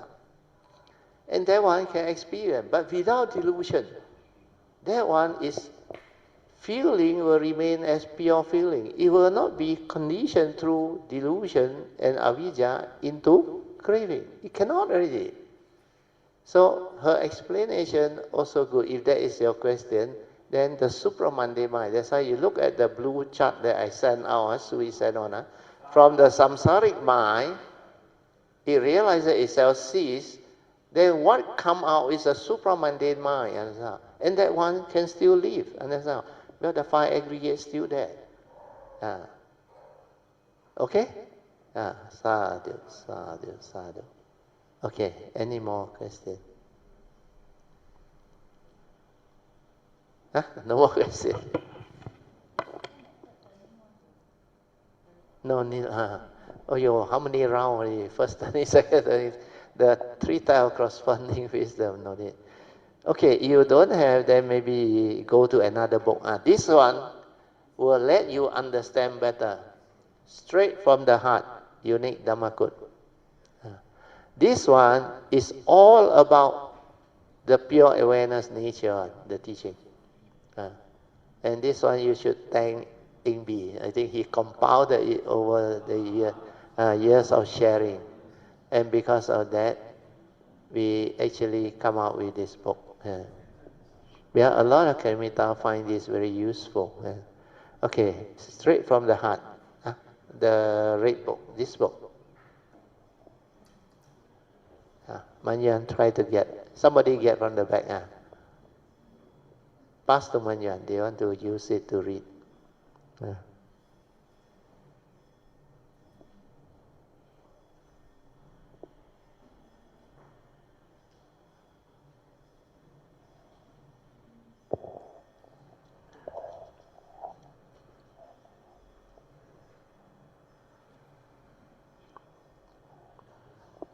Read the preface. Okay. Basing on some very good feedback and suggestions from our Kalyamitas who had the condition to listen to Brother Teo's Dharma sharing over the past 15 years, Brother Teo had agreed to allow his unique Dharma codes to be compiled into a booklet form for free distribution to all those who are interested and have affinity to receive it. It is also Brother Teo's sincere wish that Dharma friends, spiritual practitioners, seekers of truth, and cultivators will be able to make use of the enclosed unique Dharma codes to develop a clearer and better understanding of the Buddha Dharma as taught by the Buddha, so that they may progress along the path of Dharma to become more virtuous, nobler, and wiser human beings that can be a blessing to all of humanity and the world.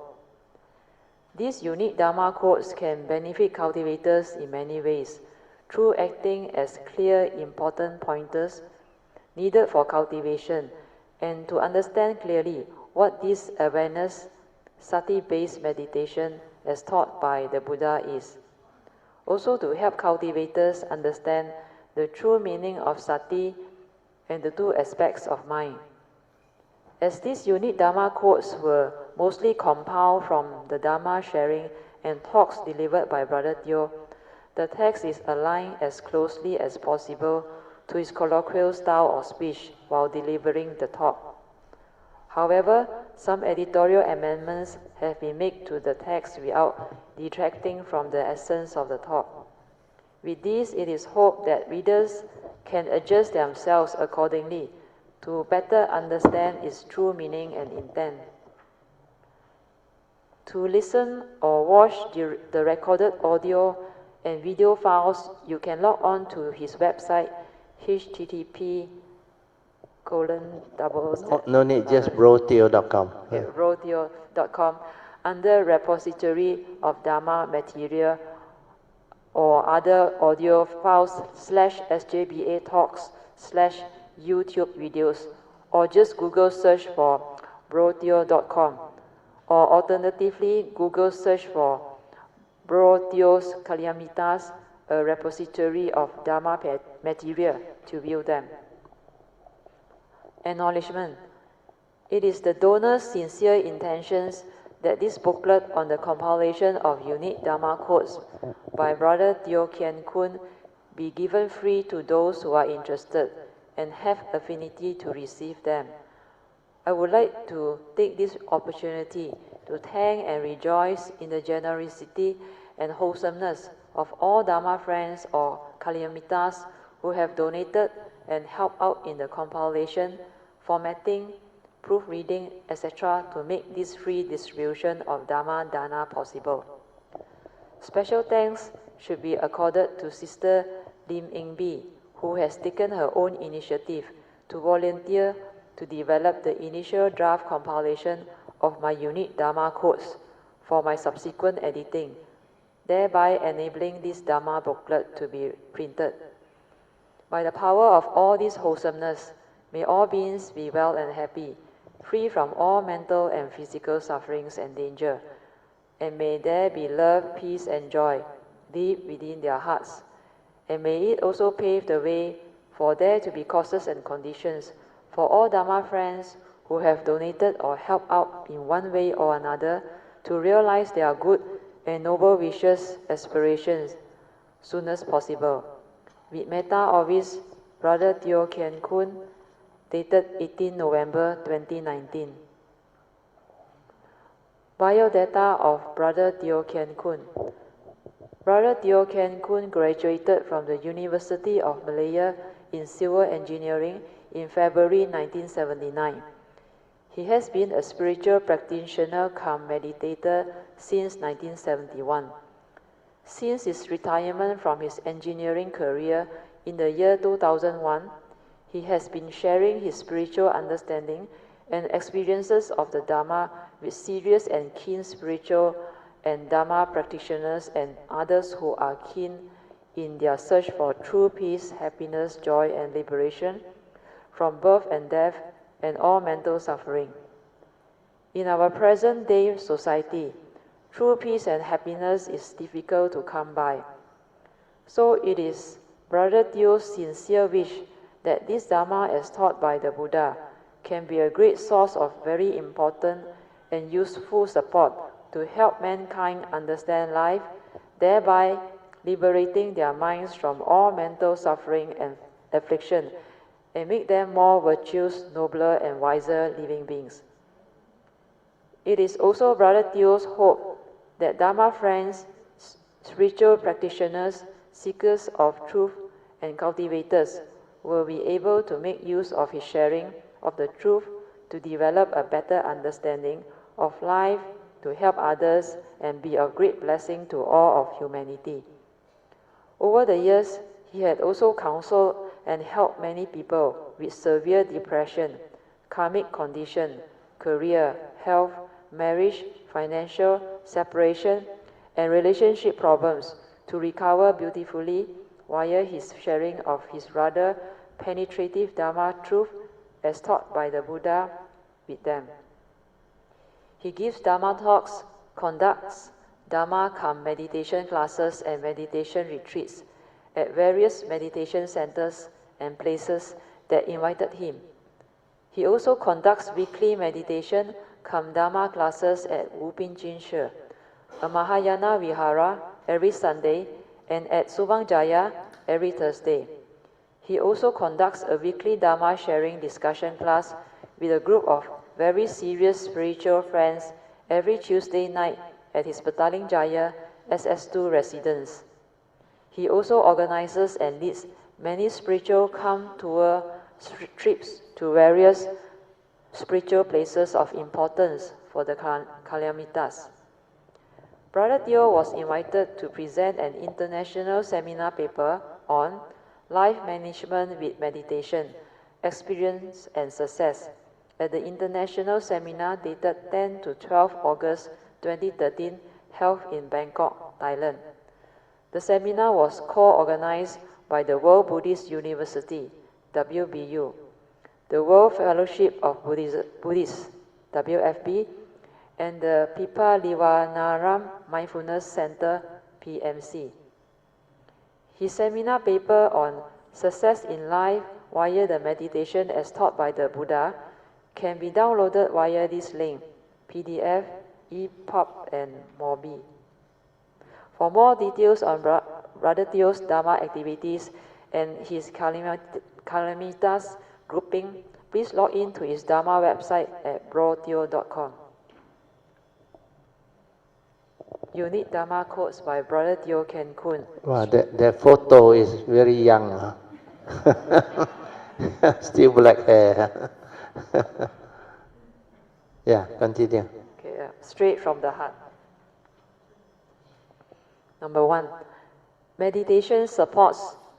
The 4 supports for awareness-based meditation are: number 1, relax; number 2, aware; number 3, 24 hours; and number 4, trust. Relax into every mind state that arises. Naturally aware, without thought.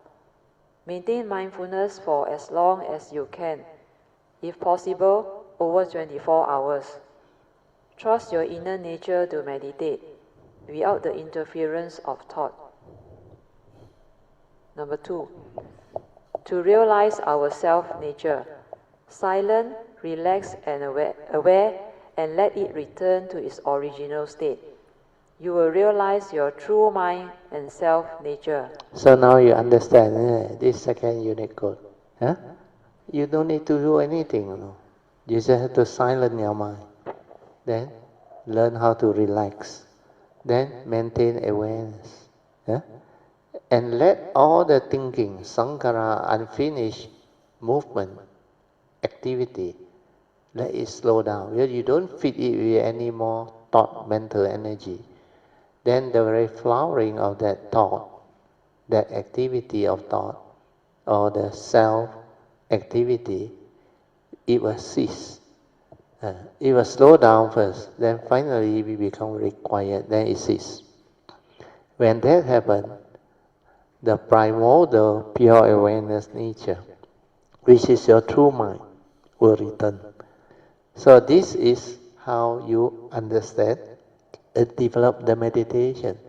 So I call it return to its original state is because originally the first thing to come out, you are the pure awareness nature. Understand or not? Can understand? Huh? Then what happened?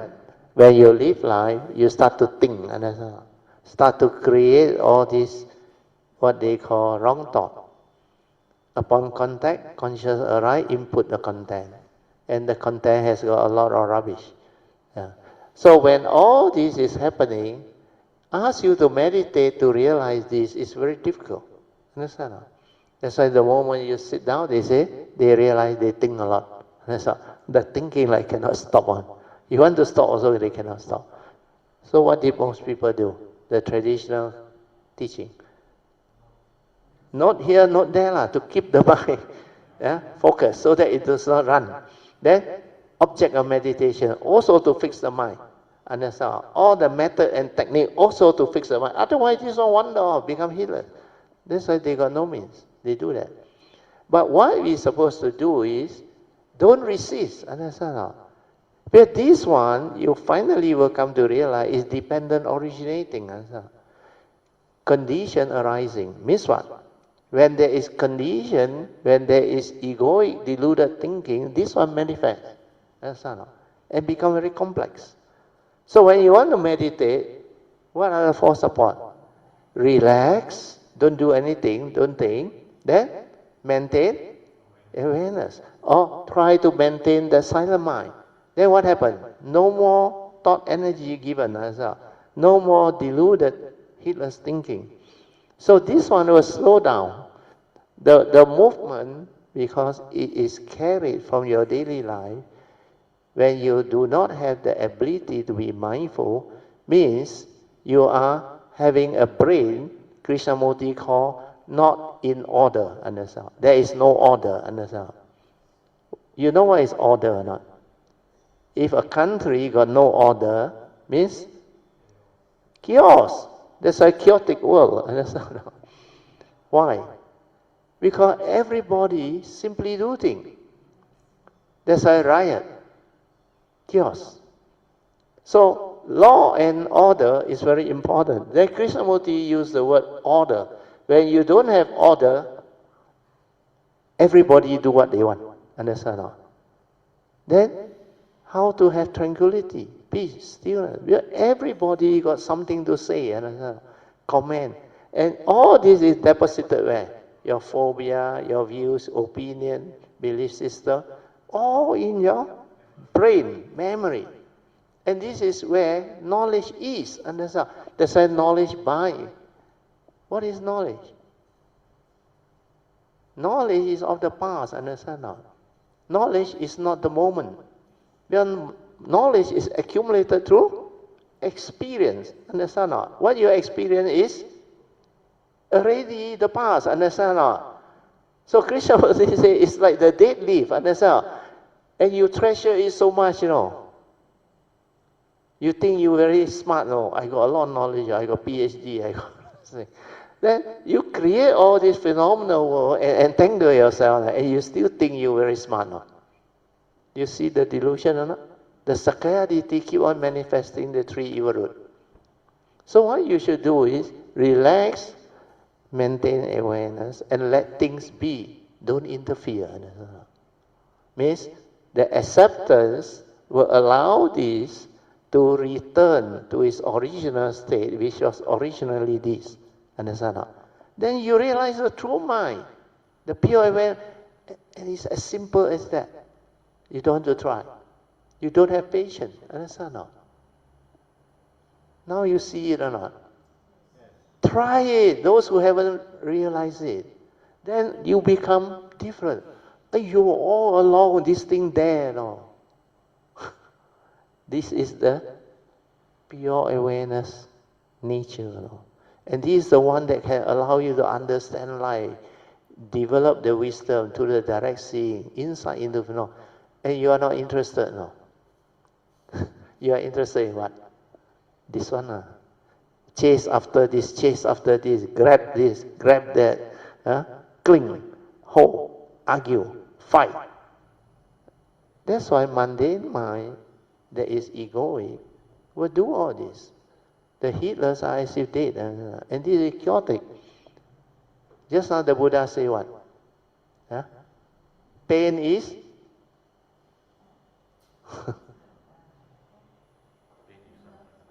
birth, repeating again and again. And you don't see that. That's suffering. The First Noble Truth already is so clear. All this reality, without Dhamma, you confront, you really suffer. And you afflict yourself through what? Entangling yourself in the karmic negativity. Understand? So now slowly, I hope it assimilates in. Because this retreat, I purposely rushed through the Heart Sutta so that I got more time to explain all this. Yeah, a lot of you are ready, actually. It's only you don't have the faith to do it. Can you understand? So, persevere, be patient, endure. This type of endurement that can change your life forever, you think it's difficult, and yet you don't want to do?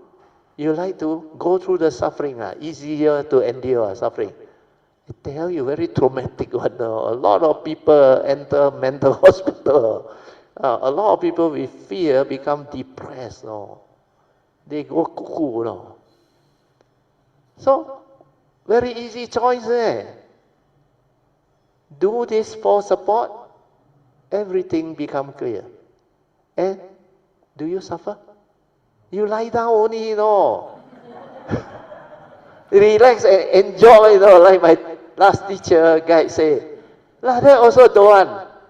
You like to go out there, the hot seat, fighting, chasing, competing, clinging, grasping. Because you lure and enticed by this, what they call, lure and entices living being. You attach, you cling, you grasp, you hold. You become violent, possessive, selfish, deceitful, scheming. And do all those violating the law of karma. Then entangle yourself more and more.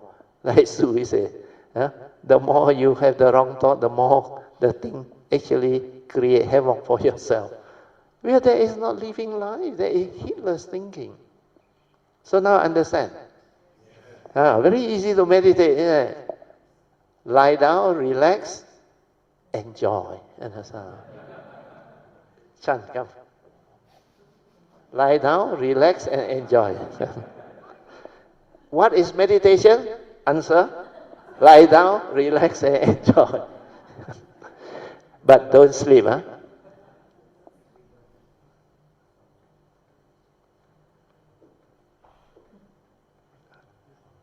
No, like this. Relax, comma.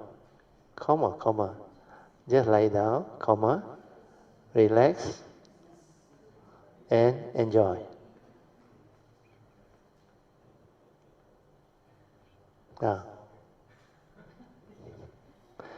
That's why I say don't sleep. Maintaining awareness is not to sleep, not to knock out. But your body tired, snore, never mind. No need. So this one, you put bracket, bracket.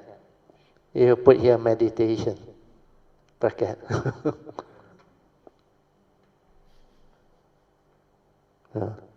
Then here red color, meditation, red color. Or blue. Put a dash here. Meditation.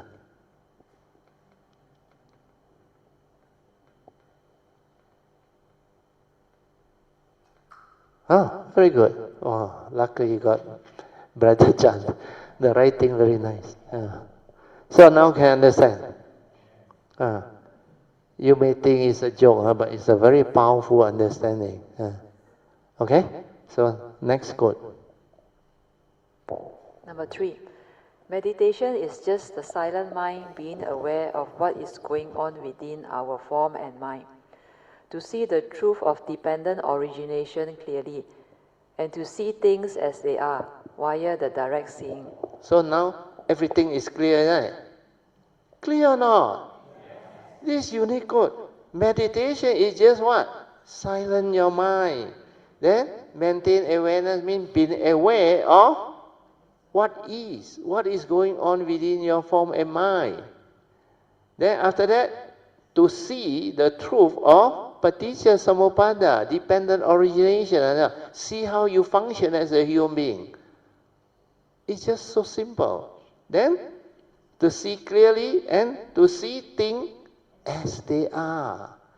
I really tell you, the world is the world. Condition like that, things will be like that. Everything more following causes and conditions.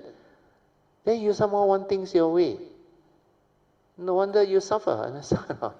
So accepted means wisdom.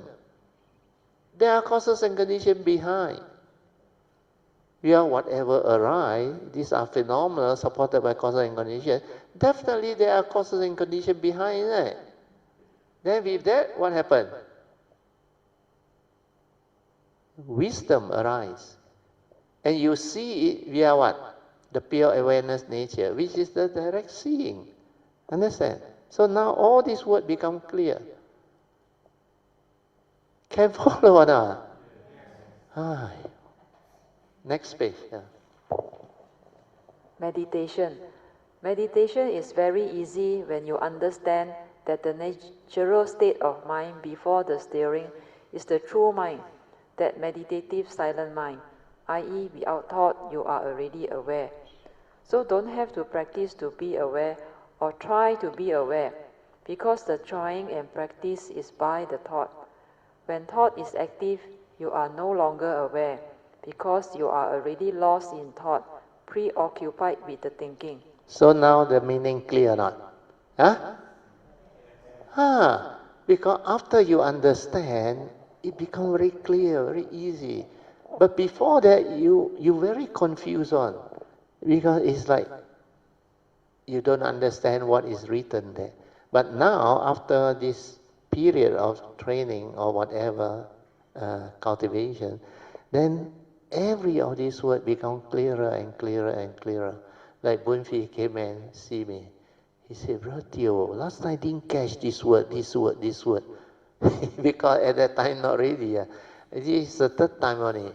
So not bad already, understand? Because this round, if I'm not wrong, a lot of you actually came to understand it very much deeper, a lot better. True or not? Especially Chan and Wai Fan. Oh, the first retreat actually quite mong cha cha. But this round can read for me. Oh, then you can see the joy in them. Oh, it's the understanding, understand?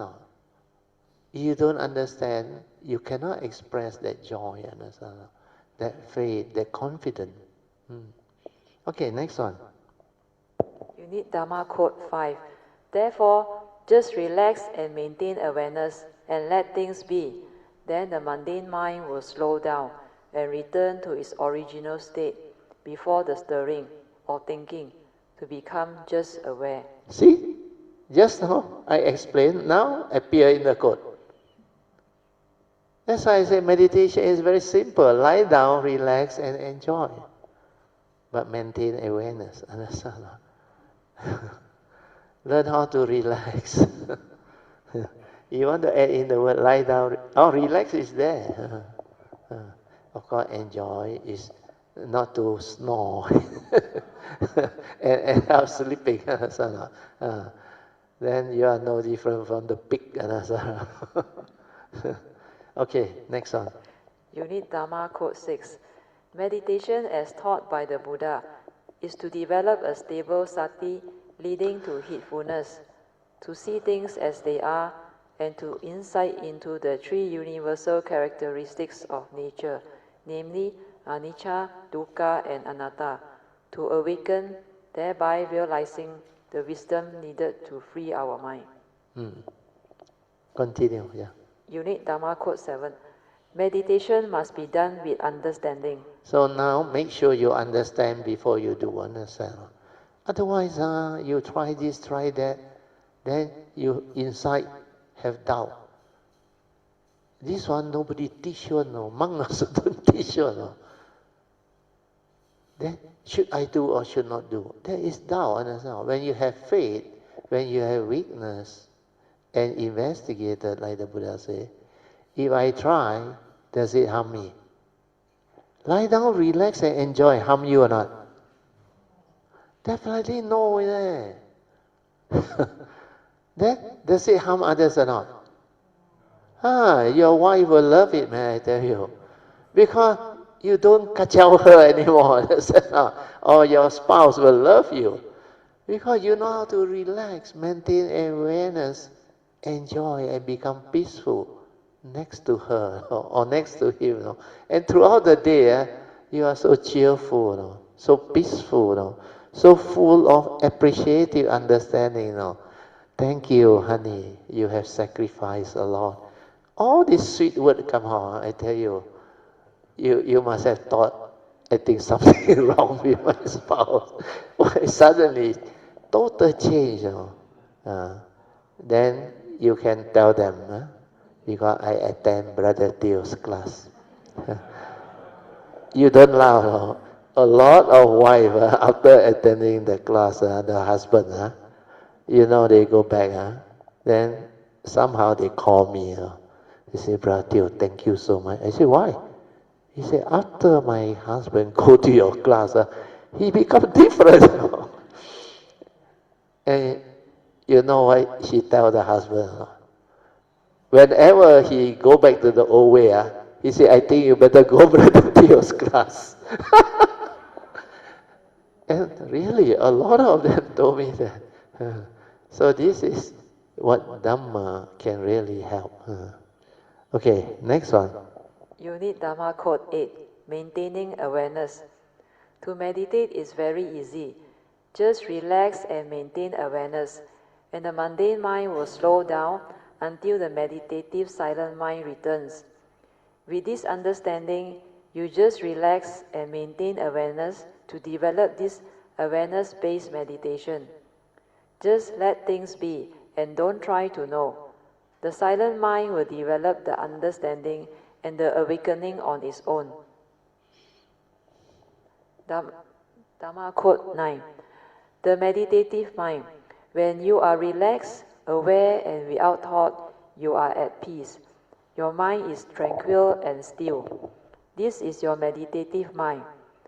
Your meditative mind is also your self-nature, your silent mind. Use this meditative silent mind to be aware of what is happening within your form and mind. It is only through this awareness, which is beyond thought, beyond mind, that one can awaken. Unit Dharma Code 10. To realize profound wisdom. Without thought, who are you? You are so nothing. This one very important, isn't it? Have you all inquired before? Without thought, who are you? Try. You understand what I am trying to lead you in? When you are without thought, the identification with form, feeling, perception, everything gone, understand or not? Then who are you? The ego, the entity, the identification, all gone, understand or not? Then who are you? You cannot think of anything now where you don't have thought now. So without thought, who are you? Like Krishnamurti said, you are what? No, read. You are? You are nothing. Nobody. You still think you're very great. You are just the? Then what is a nature within? Realize this clearly. Then, profound wisdom arise. Why? When you are nobody, you still got craving or not? Got clinging or not? Want to compare or not? Your car nicer, bigger, more expensive, your house what? All this gone. Identification with the 5 aggregate of form one. Identification with the physical form, the ego, the personality. That's why thought divide, understand or not? Then identification with your feeling, your emotion, your bosong, all is because of feeling. You identify. You want pleasant, you don't want unpleasant. Then perception. Everything you perceive, you identify, understand or not? All your possession, your wealth, your enemy, your Macau friend, and all this through identification. And you cling to that ego. Understand? In fact, basically, you are nothing. You are nobody. Then when you identify with Sankara, all your views, opinion, conditioning, belief system, mind state, you are worse. Understand? That one is very toxic. Understand? Full of that memory, views, opinion, conditioning, belief system, your phobia, your whatever, is all inside Sankara. Why? Everything that your mind can do is Sankara. So your planning, scheming, deceitfulness, your fear, your phobia, everything is there. And you identify with that. You believe, I am fearful. I have greed. Why? Because you say you are a cultivator. You think you already enlightened. Then suddenly you realize you can still get angry. Then you say, ayo, I still have anger. So what happened? That is a deluded statement, is that? True or not? Is anger you? Definitely no lah. Before you get angry, was there any anger? Then how did it arise? When you see something you don't like, that make you angry, condition arising, understand? Is stir that pure awareness and create that mental emotion. See it. If it's not me, then why you deludedly say, hey, I cultivator, no, I enlightened, I shouldn't have anger, no. Then you know what he do or not? He thought he not enlightened yet. So he suppressed anger, no. Next time, yan, no, don't want to get angry, no. Is that the way to cultivate? Cannot, isn't it? Anger was never you, then why you fear anger? Just silence your mind using the third way. What do? The awareness, aware. Then you know what happened? It will cease. Then in that meditative third way, when you aware it cease, you realize that anger is condition arising. Anger is not intrinsic in you. That is a delusion. And you wake up. Then you realize if anger is not me, I only have to straighten my view, understand or not? So that I don't stir and react again. So that I can be at peace. That is how the third way and the fourth way, through the senses, you start to see. Then that wisdom allows you to straighten your view. Then after that, retrospectively, use that right understanding to reverse all this, so that you can be at peace. Now can follow? It's not difficult, isn't it? Huh? But the delusion is everybody do that. Ayo, I still have anger. I still have fear. Why I hold on to this thing and develop all the unnecessary worry, anxiety, fear? It's all delusion. All these are dependent originating phenomena, mind state. Never you. Understand? And who are you? What are you? You are nothing and nobody. Understand? You still think you are great. That's why the ego can only die through wisdom. Understand? When you realize this, you fight for what? Argue for what? Why you want to hold on to so many things? Understand? You know, the scientists came to realize the more you know, the more you don't know. But the universe is so immense. After they probe, every time they discover something, something else become a mystery. So, what is knowing? Knowing cannot solve the totality of understanding. Understand? But knowing is knowledge. Knowledge is limited. It is not the awareness that experience through the mundane mind, the vastness of all this. That's why with the pure awareness nature, you don't need to know. You can understand its movement, how it arises, and how it evolves until what it is today. And you can go beyond thought, beyond mind, which thought cannot do. Impossible to do. Okay? Continue. Unit Dharma Code 11. Understanding meditation. To meditate is to silence your mind, to be aware of the truth and the reality within the moment, aware of what is happening within your form and mind. It is through this awareness, which is beyond thought, beyond mind, that one can awaken. Unit Dharma Code 12. Wisdom. Ability to be at peace with every moment of sense experience, and having the ability to resolve all issues amicably is true wisdom. So true or not? Huh? If you can be at peace, it means you are wise. Otherwise, you want things your way, you sure suffer, I tell you. Okay, go on. Solving problem is the best. Unit Dharma Code 13. Solving problem. No amount of fear, worry, and anxiety can solve your problem because these are negative mind states with the evil roots. To understand, there must be awareness and clarity of mind. Therefore, do not project the wrong thoughts to arise the fear, worry, and anxiety. Instead, develop wisdom and virtue to solve your problem. Unit Dharma Code 14. Wait, 13. The key solution is what? Not to perceive anything with... underline that. Then all this become clear. That is how you solve problem.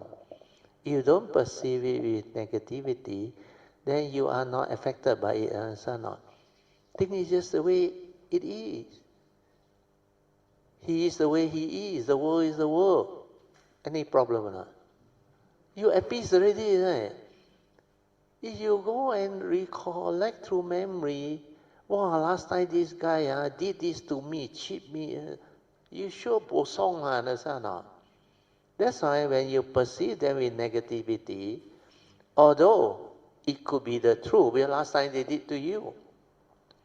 But when you understand, why you want to be upset over who he is and what he do? But he is just the way he is, understand, the isness of things. That's why seeing things as they are is, they are just the way they are. Finish. No need to reason, no need to analyze, no need to do anything. Be at peace. Basically, you are nothing. You are nobody. You know, you still think you are very, very important. So, contemplate, reflect, stabilize on that. But the most powerful is when you develop mindfulness and go through the third way to experience is cessation of the emotion, whether fear or anger or what. You really have to try it. I remember in 1988, I tried it. Then I realized, no wonder. Then I realized, anger was not me. Fear was not me. All this mind state that arise, dependent originating, condition arising, stirred by my wrong thought. Then I just wake up like that. Understand? Then I reach a point, I realize sankhara is empty, no reality. Come and go with universal characteristic. Then the whole existential world, that creation, is also like that. That's why I said think also like that, don't think also like that. Then, when you don't think, what happens? When you meditate, the mind enters cessation. That is as simple as that. But when you are not ready, you follow the advice and imitate, it cannot happen. So, your wisdom is not there. That's why I said you must do it, the third way, leading to the fourth way. Then when you awaken, contemplate until it stabilizes, then the understanding will arise. Then when it arises, cessation will happen. Enlightenment in the here and now, nibbana, can be realized. Okay?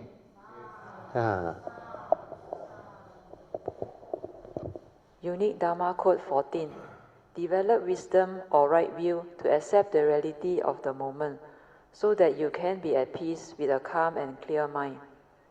To help you move on, resolve issues amicably following the Noble Eightfold Path. So now very clear how to resolve following the Dhamma way, which is Noble Eightfold Path. Yeah? The fourth Noble Truth clearly states, if you cultivate this Noble Eightfold Path, it will lead to the end of all suffering. That is a meditation as taught by the Buddha. That is the very important, profound understanding. That's why whatever meditation you do in the name of meditation, if it doesn't bring you back to the cultivation of the Noble Eightfold Path, then you are on the wrong track. Not the meditation as taught by the Buddha. The Noble Eightfold Path are the embodiment of the noble quality of an enlightened being. If that one also you don't know how to cultivate, you claim to be enlightened. Then what type of enlightenment is that? Maybe according to somebody else or yourself, but definitely not according to the Buddha. Can you understand? Okay, move on. Unique Dharma Code 15. Whenever one is not peaceful and unhappy, the evil roots, greed, hatred, delusion are there. This is the best way to check one's cultivation. See, I use the word best way. That's why I ask you to mark this one. If you have the mindfulness, you become sensitive. When you are not peaceful and unhappy, you know straight away. The slightest movement inside, Then, with this understanding, you check already. Like I told you last time, I saw the sign coming, then this movement, straight away, cannot proceed. Then immediately I do what I have to do. I resolve it amicably. That's how you cultivate. And it can be done. Not difficult. Okay? Okay, go on. Unique Dharma Code 16. Develop mindfulness well so that you are sensitive enough to notice all these fine and subtle negativity of mind states. Unique Dharma Code 17. If one can accept the reality of the moment with wisdom, then one can always be at peace. Unique Dharma Code 18. If one can accept... Okay, we stop here. It's dinner time here for those who are on 5 precepts. So we stop at Dhamma Code 18. Okay, thank you. So you can pay respect mindfully to Lord Buddha, Kuan Yin Bodhisattva, and all the worthy ones. Then you break for dinner. We come back what time? 6:30.